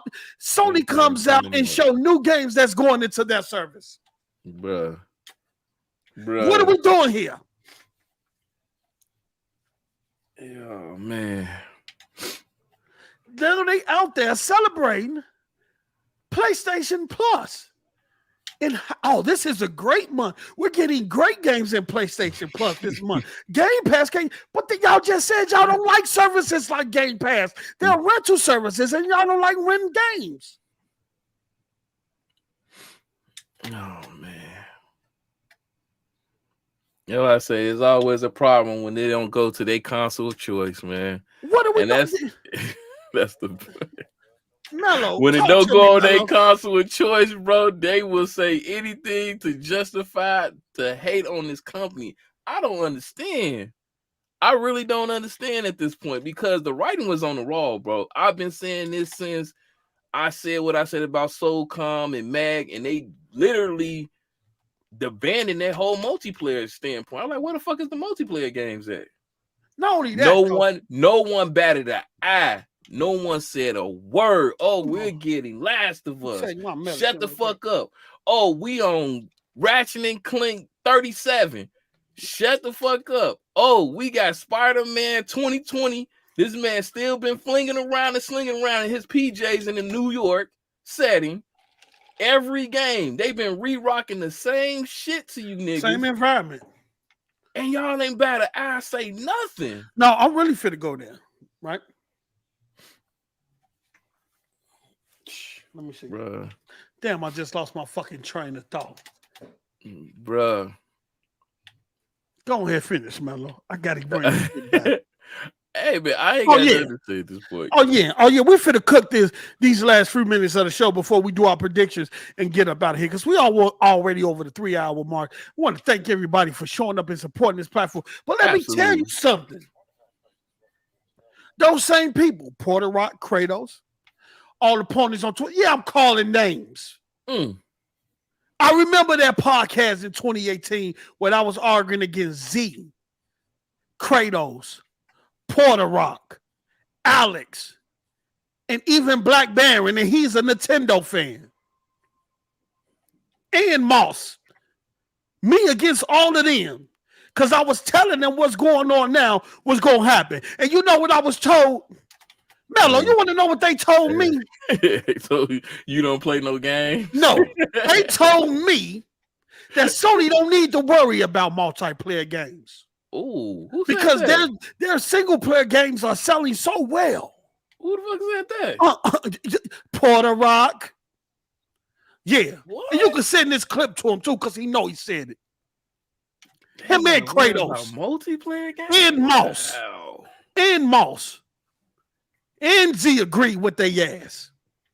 Sony don't need to worry about multiplayer games. And you know what the reason why? They can leave that up to third party. Well, Microsoft just bought the motherfucking third party. What you gonna do now? Hey, man, they did just cut their water off, Joe. You really think we just walked up in your crib and took your dinner plate, unhooked your refrigerator, took your microwave and stove. You gotta eat when we say eat. They cut their water off, bro, with that deal, man. Cause look at how much they panicked after that. Once it was announced, that's when you got the panic by Mac City know what I'm talking about. He was there. He been there every show. Yeah, Mac City. Oh man, they did. Oh, I'm not lying. They told me that Sony don't need to worry about multiplayer games. They can leave that up to Call of Duties in the Fortnite. Well, Microsoft just bought motherfucking Call. What you gonna do? Oh,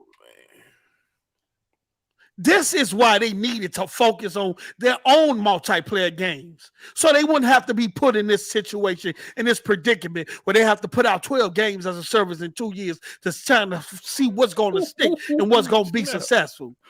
It's the same issue Microsoft learned when they became too reliant on third party in the Xbox One era. We're too reliant on third party. We need to own our IP in order to be successful. Because keep paying these monies out, boy, it ain't sustainable. But what you know what sustainable is? Bad these motherfucking companies up and these IPs and owning this shit. That's sustainable, nigga. Now what? Huh? Where they at now, though? We can put you in there for a couple months to sit you up. Bring in an audience, and now you can move on if you want to. Where they at now, though? Man. Huh? Dang. Do you feel is it true, Porter Rock, Kratos, and all the ponies who told us that Sony didn't have to worry? Do they have to worry about? Yeah, they have to do it because now y'all out there talking about SOCOM. Y'all out there talking about what Bungie can do for them. Y'all out there talking about Resistance, bruh. Y'all out there talking about out there trying to come up with all these multiplayer games that Sony can bring back. Now they should be worried, huh? They should have been worried back then when I told your asses they should have been worried. Damn. Teddy. Yeah, we gonna cook. I was gonna throw Teddy ass under the bus on that with Teddy. I told that Teddy.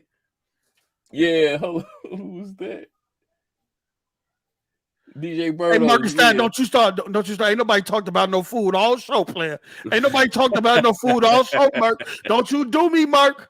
Oh, you didn't. And so you said that Mozam pop up, who always talking about oxtails and shit. I can't go a show without somebody bringing up some biscuits, some oxtails, or pork chops, or some shit. Shout out to y'all though. Instead of strawberry biscuit. No, I had to cook, yo. Cause I on Twitter I just be chill. I just to put the information out there. But these were ponies. They never Sony would never. Everything they said Sony never would do, they doing now. That's the worst part about it, because you got to deal with people with a now mindset than them looking into the future, and that what hurts the most. Like, we saw the writing on the wall. We like literally like, yo, look right here. They are doing this. Mello, it gets deeper than that. It gets deeper than that. Like it get deeper than that. Okay, we finna keep it going, right? Before we close this motherfucker, I'm finna give y'all a show. This is the post y'all pull up for. This is the post y'all be asking for. What are we doing here? Hit the motherfucking like button. Hit that motherfucking like button, bro. Remember? Porter Rock, Kratos, y'all done said so much shit. I keep so many receipts. Remember y'all said Sony don't care about cloud no more? They tried that shit and it's over. They not worried about that shit no more. Remember y'all said that? Sony been there and done that with the cloud shit? That PS Now was a failure? Sony knows that. Remember y'all said that live on Z Show?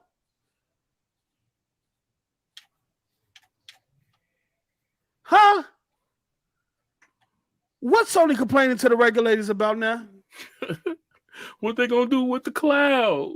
What's gonna happen with cloud? What is Sony trying to do right now with their cloud infrastructure? Oh, Jesus.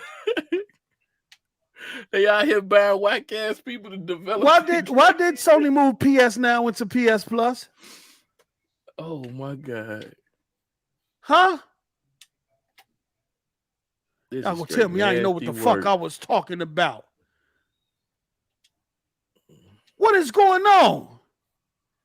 And then y'all just casually walk it back. Man, you know what? Act like nothing happened. In the Xbox community, a lot of us is so caught up in this acquisition that we allow some of that shit to get walked back. But I'm bringing that shit up tonight. Even Sony don't care about cloud. They've been there and done that. They tried it. It didn't work. It's a failure. They moved on. What they gonna do with their cloud services? We can't get no hardware. Hey, man. That shit is crazy. That's why we try to tell y'all, man. Y'all got to pay attention to people that got some type of form of foresight. I get it, what you're seeing now in front of your face, but they said ain't nothing new under the sun, Post. This happened before. We spoke up on how important Call of Duty was in the gaming industry. As a whole, we seen this happen. Call of Duty and Grand Theft Auto make shit shake. Out of all the games that's out there, we know this for a fact because we seen the impact. Y'all still are in denial because y'all want to argue a point with Sony and Sony ain't willing to show y'all the real truth. And the shit is sad. Cause now you stuck with what you stuck with.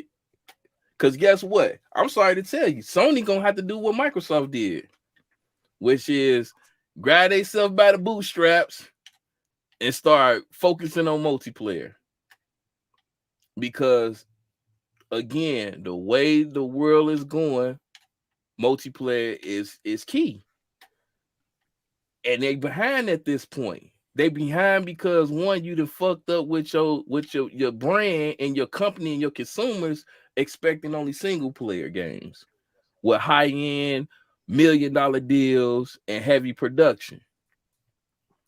Now you out here panic buying a company like Bungie. That shit still don't make any sense. Okay, we know that. We know that. Like, we know that don't make any sense. You telling me a company that all of their content is still gonna be third party on other competitions platform, but we gonna spend some bees on you? Hey, man. Naughty Dog got to come back and say, hey, we fucked up with the port to PC. We gonna start handling the ports internally. Look, man, we finna get up on that. We're gonna do your predictions, but all I'm saying is that, man, stop this never telling what these companies ain't gonna never do. Mm-hmm. Stop saying that. You guys said it will be more likely for Xbox games to show up on PlayStation than for a PlayStation game to show up on Xbox. That lie detector determined that was a lie. Shout out to MLB 23. Very good game. You guys said Microsoft is becoming a third-party company. They getting out of the hardware business. The lie detector determined that was a lie. Phil just did a video today, and you saw the Keystone streaming device on the back of his shelf. He's just letting y'all know that is on the way. And that we probably don't have to do a handheld. Because this little streaming box not only going to have the ability to stream Xbox cloud games and PC games once the infrastructure gone, you're also going to be able to watch your Apple TVs, your Netflix and Roku's and all that shit on it. Damn. We don't have to get into the hell-hand market. Third-party PC manufacturers is doing that already. All they need is the Gamepass app on their device. Yeah. And it works like a charm. We don't need a streaming handheld because they got that covered. The streaming box, though, it's still room for streaming box market. Because the only streaming box out there, pretty much Apple, where you're running games on it, Apple TV. It's Apple TV. Yeah. And Apple TV really don't got no competition because it has a you're able to stream TV, but it also has a game subscription service built into it where you can use the PlayStation controller, either the Apple TV remote or the Xbox controller, and play games from that subscription service. Mm-hmm. That Keystone project is going to be a competitor to Apple TV. Y'all got to see. Y'all. And on top of that, you still got the TV deals with Samsung and LG. You got doing with Samsung, right? Then you're gonna have a cloud app on LG TVs in a minute. Once the exclusive rights, once exclusivity rights in with Samsung, and then it's gonna win LG. Then it's gonna go Vizio. Then it's gonna go on your $200 TVs, your $300 TVs. Man, I gotta see what Microsoft is on, man. Bruh. And niggas out here talking it's about called a gaming takeover, brother. They don't see it. Gaming takeover. That means, hey, if you take a vacation, you ain't even gotta take your box with you. You can just go in the movie into the hotel or the and play the game. And then you look at the Activision Blizzard King, right? The TCLs. You look at the install base there, right? You look at King. You look World of Warcraft, the install base there. You look at King, which has over 243 million monthly active users. The mobile department, right? 3 billion downloads, 17 million installs a month. Well, we're going to incorporate the 243 million active users into Gamepass, which is going to be subscription based. Look, all I'm saying is and that y'all think them numbers going to stay at 25 million users. Boy, I tell you. Y'all wonder why they came out and said that the Bethesda showing they were showing active users for Forza Sea of Thieves. Because monthly users, active users are bro. They're gold. They're gold. It ain't the hardware no more. It's the users. And you don't want to trap the users to hardware. You want to trap them in your ecosystem. So hardware numbers become insignificant. Just like the Sony PlayStation, president of Sony PlayStation said, MK, I brought my children a $200 TV. Fuck you mean? Motherfucker I don't know what you're talking about. You know what I'm saying? I got me one of them. That's why I laughed when he said TCL. I got me a TCL 50 inch. Fuck you, right there with my I bought it motherfucker about 50, 55 inch for like a 2-piece. Man, I'm not into those TVs like y'all. What the hell? They don't care about no HD, y'all. They don't be care about no pixel sense and none of that. They don't be talking about that. This picture look like that. They don't care about none of that. Pick out my OLED. They don't get no fucks about that. Yeah, I see what that. Well, some people, MCAT, some people don't care about that, bro. And the average consumer don't. They're not hardcore TV enthusiasts. They don't know about the features that these TVs come with and OLED panels and different panels and stuff like that. That's me right here. They not that type of person. So I ain't gonna hold you, bro. Why you think so many of them TV sell on Black Friday like that? Yeah, it's definitely when they run in the store getting them TCLs and all that shit for $200-$300, $150, 55, 60 inches and stuff like that. We the hardcore enthusiasts on Amazon and Best Buy trying to see how much discount we can get on the next OLED TV. But the casual TV user, all they see is a big screen and a lower price, and that's it. That's all I care about. I'll game on monitors. When it comes to the regular TV, I don't give no fuck. I promise you I don't. As long as I can watch the game, I'm cool. So we're finna get ready and get up on out of here. Let me do something. Give me just a second. Let me see something. Hold on just a second, y'all. Let me do something. Don't be a nosy. Don't get too nosy now.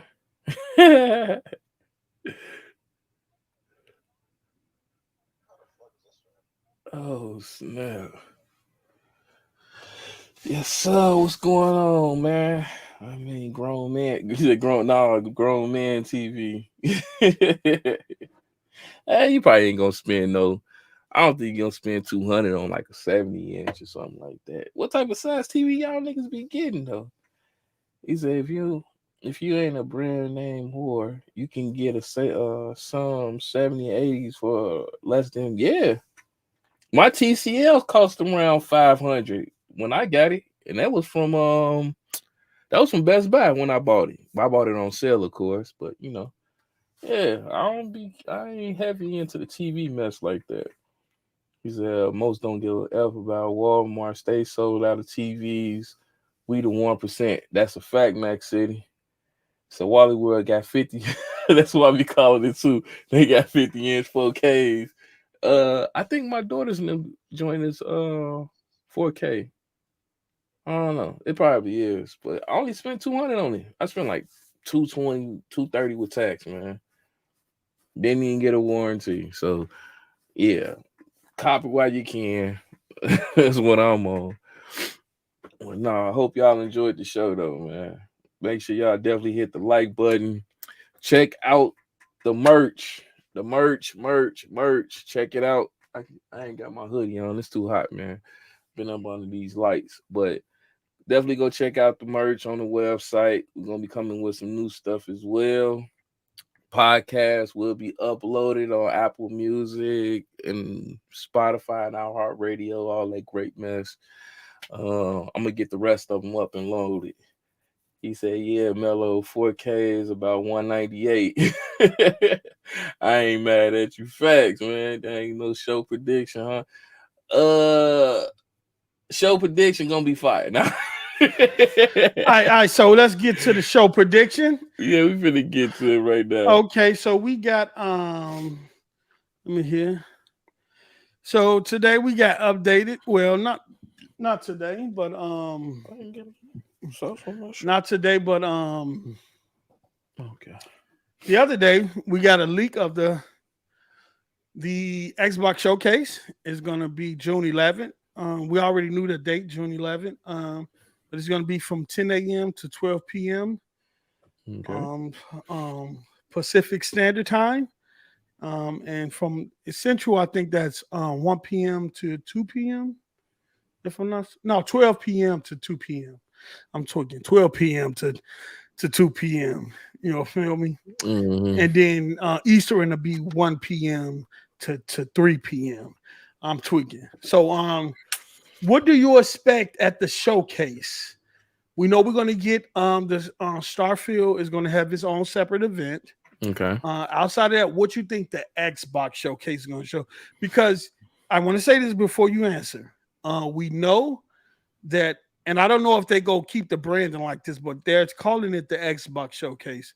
The last couple of years has been the Xbox Bethesda showcase. So, one, I want to know what you expect, and what do you think about the name change? Is it going to be a strictly Xbox studio showcase? And let Bethesda fall back and continue what they're doing behind the scenes, or will Bethesda show up as well? I think they should keep it separated, mainly due to the fact of how big Starfield finna be. I'm sorry, this game is going to be it's going to be a life-changing impact in gaming. So having it with its own separate name and entity makes sense at this point. When it comes to the showcasing as a whole, long as they keep it, I can't agree this time, because I did see they did like a indie showcase. They've been doing monthly where they give tribute and acknowledge to the indie games off of the big showcase in June. I think they should keep running with that method. It's perfect. It gives them the opportunity to interview new people, interview the indie developers that probably going to be bringing their game onto Xbox. It's perfect. So you remove all that BS that came with people saying, "Hey, why are you putting indie games as fillers in this showcase?" Oh, you said popped up something. What you was popping up? Yeah, no. Dookie Kicks shit on him. You feel me? Dookie Kicks say he expects to see Hellblade 2 and Forza will stun, but people will focus on comparing Starfield graphics with Forbidden West, even though it eclipsed Horizon in size and interactivity. Facts. And then Ali said COD and Diablo announced in Game Pass. Man, hey, but so yeah, when it comes to the showcasing, straight, I want to see Hellblade 2. I fully agree with that. People it's overdue.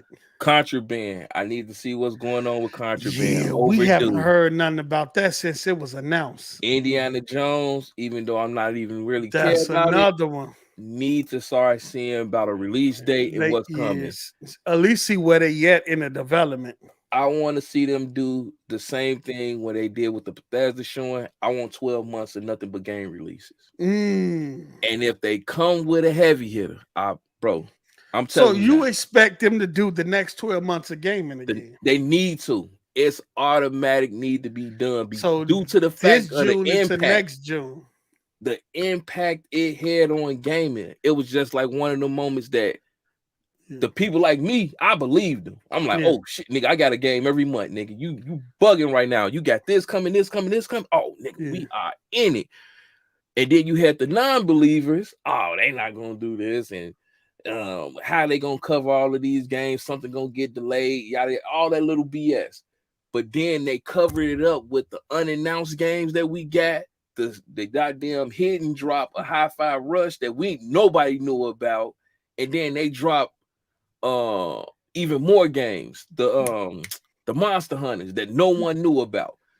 Keep that format going. That is perfect, on point. They will blow the motherfucking roof off. Do you hear me, Post? Yeah. I want everybody to hear me clear, hear me loud. Shout out, hit the like button. They will blow the motherfucking roof off if they announce Splinter Cell. Due to the nature of Splinter Cell, I don't Post. Shut the fuck up. Shut the fuck up. Fuck up, Post. If they announce Splinter Cell at the showcase, I don't care if it's third party. I don't care about all that mess. If they announce Splinter Cell on their showcase, due to the fact of where Splinter Cell came from, its origins, its Xbox, I'm done. I take, bro. Oh, just let me know when you're done. Just let me know when you're done. That's all. I'm done at that point. I'm gonna sip my cranberry juice. I'm already cool. I already know the fours is coming. Fours are great. I'm rocking. I'm pretty sure I'm gonna win my bet of Hellblade 2 releasing this year. Who you bet for that? Who you bet for that? One of them niggas. I gotta check my Rolodex, but somebody better be Hellblade 2 will not release in 2023. Okay. I gotta check my Rolodex. Okay. But dang man, shout out to what's name. You gave me one. The Vow joint. I didn't even think about that. And then Gears.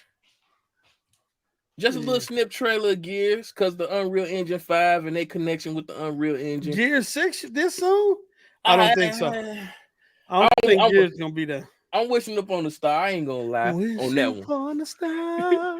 But that Splinter Cell though, if I see them 3 lights, bro, I'm gonna flip shit, bro. If I see them 3, bro, the night vision goggles cut on. That's all you gotta do. Just cut on the night vision goggles and just say coming soon. I'm sold. I'm sold at that point, dog. Period. What'd you say? He said, I agree with Mello. Splinter Cell is my ish. That is a fact, though. Do you hear me? Because you got to understand, Splinter Cell was announced and you can play that game on the original OG Xbox. That is like the baby for me. That what brought me to Xbox. One of the big selling points. Even to this day, some of the shit that you can do in that game, like they were showing it when you can shoot the glass with the fish tanks and the water come out. Bro, remake that. Remaster it. Bring back the Spy vs. Spy. Mic drop. It's over with. We ain't got nothing to talk about after that. Sony can bring back Final Fantasy. Y'all can just sit here and deal with that mess. I would love to get a new Splinter Cell because they have a great storyline, especially looking at how gaming is right now with the females. And if he was turned around and start training his daughter into being into the company, that would be nice. Because she maybe wanted to follow the footsteps of her son, her father, which would be cool. But if they don't want to jump in there too early with the storyline and all that mess, that's cool. Just give me a remake.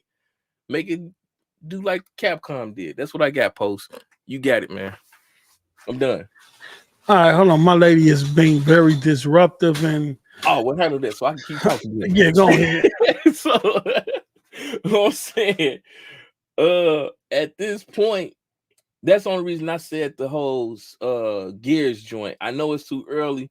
But Unreal Engine 5, if y'all have not been seeing what they have been doing with that engine, from Fortnite starting up their own way to they did it forward, so you can create your own maps and stuff on there, to the games converting over. Witcher converting over to the Unreal Engine 5. So that would be a great thing to add on to it, man. All right. You're done? I'm done. Okay. I'm done, let me say, before I begin, I just want to tell we got don't shit on my dreams. Don't shit on my dreams, baby. Don't shit on my dreams, baby. Don't do this to me, Post. Okay. Don't do this. Let me tell you something. I pray for you, brother. That for Arthur Splinter Cell shows up, brother. Shall be presented. Shall be presented to thou new console. Thou glorious light. You feel me? Woo! Praise Jesus. Come on, bring it home. Say the Xbox congregation, say Game Pass, Game Pass, Game Pass. Game Pass, Game Pass. Come on, Phil. Bring it home, baby. Okay. All right, so I will say this. I do want to I didn't even get into the other I'll do that in another show. But I would say this. I would love to see what Contraband is. Finally get a look at Fable. To get a look at, and not just a CGI trailer, but some gameplay footage to kind of set the foundation of what to expect for those who love Fable. Right. Yeah. I do want to see what Perfect Dark. I do want to see what Perfect Dark is going to look like. And like Blase say, State of Decay 3. Yeah. Since the trailer that they showed for State of Decay 3 was so different from the previous trailers of State of Decay 1 and State of Decay 2.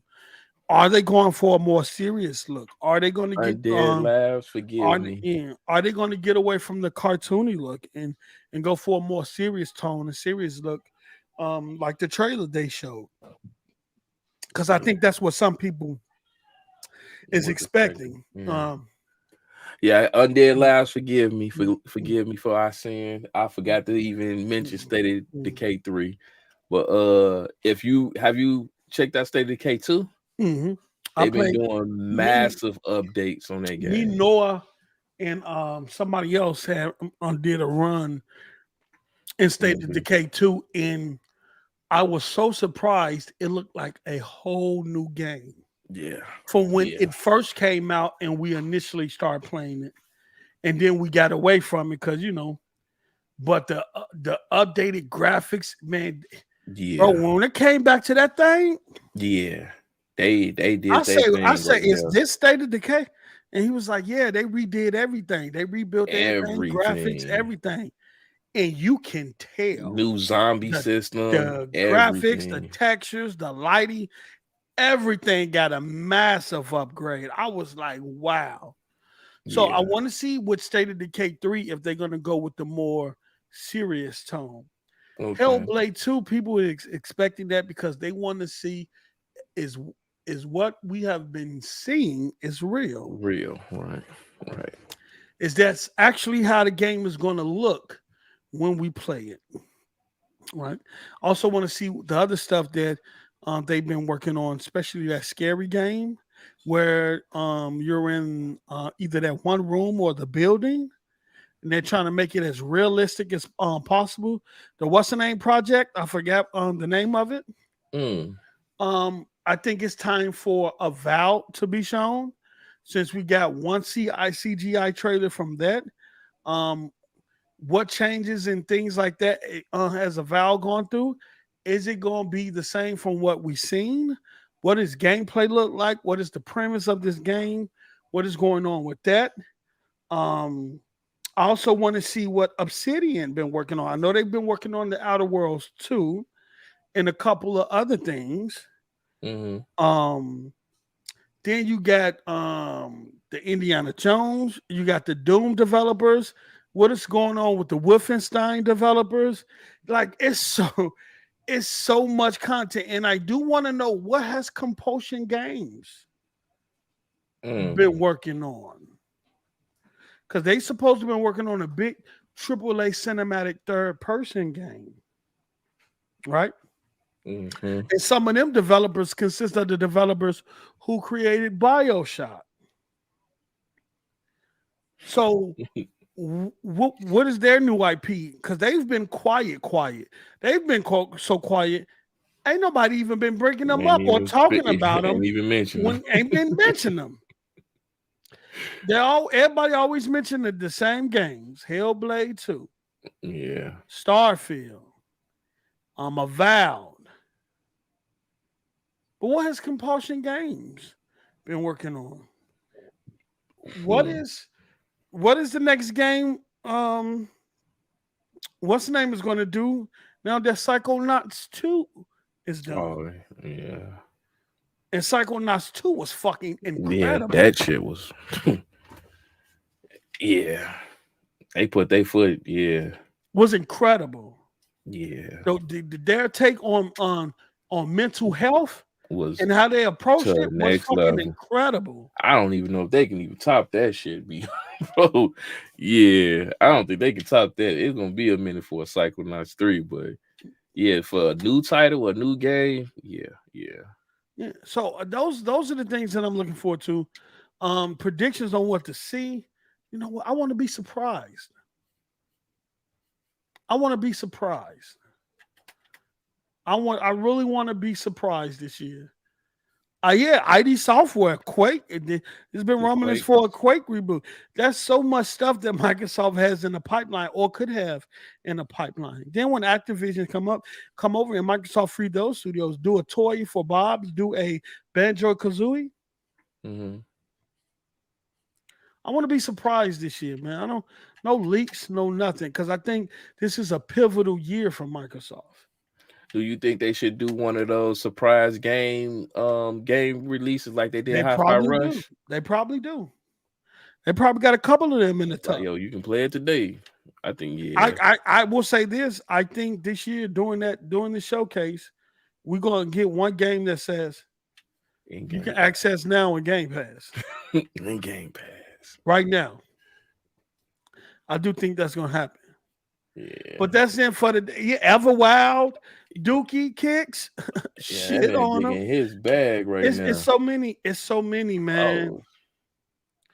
Hey, Ozzy, They do think they need like a Marvel or DC IP. Oh my God. I do think, I don't say they would need, but I would welcome it. I haven't really, it's not something Batman and keep it's not certain I'm thirsty for, but I would love to see what one of their studios can really do. But that's not that. The only thing that's going to do is bring back basketball, reinvigorate the console war even more, because whatever they do, whatever they get, whoever studio works, so they're going to be compared to what Insomniac has done with Spider-Man. Yeah, you know what I'm saying. So I just say, if they do whatever they do, enjoy it. If it's playable, play it. If you like it, you like it. If you don't, you don't. But we're going to get up out of here because it's 10:14 and I got to go. I think the Bulls game for the get ready to come on, or is they already playing? Nah, they about to get playing, bro. Yeah, Miami just got kicked out. They done fucked up my whole parlay, brother. You feel me? And I got to get in some of these parlays, see if I can make some money. But thank y'all for showing up. Thank y'all for continuously to support the platform, support us on Twitter, support us everywhere. Shout out to all the members and something like that. We got some good stuff we finna do for the members. I think one of the things we're gonna do every month, y'all are really gonna like. We're gonna see how it plays out, and we're gonna go for that, man. But thank y'all. Y'all been wonderful. Y'all could have been anywhere, but y'all here with us. We finna get up out of here. Y'all enjoy your weekend. Enjoy the playoffs. And we gone. I love y'all. Peace. The touchable music. Yeah, Cake. Yeah. It's your man Cole, You reppin' CHI around these motherfucking niggas. Yeah. Y'all talk too much out there. For all you niggas that ain't with it, man, fuck y'all. Ugly shit right here. They gon' hate to see us together, but we looking at motherfuckers like whatever. Get your tough guy on, I know you ain't never shot shit in your life, and you won't ever get the status you looking for. You can't do no better. I'm a stick-up man, and I'm working my number. I'm just too close for you niggas, I get at you whenever. I let you go one time, but this time I won't let you pass. Make you suffer, motherfucker, mother thumper on his ass. Y'all mouth about it, I'm the real deal. The vulture for cash, you see why people think I'm so bad. Call me cold, huh? Rep anywhere I go,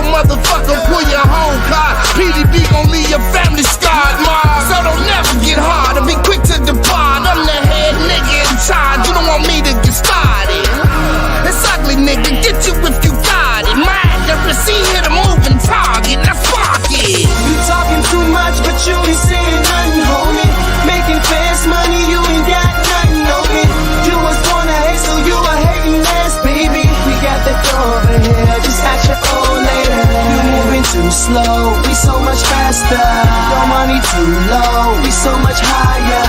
Touching the stars, this is where we are. Making that money, making that money. Yeah, easy does it, we get it easy, cousin.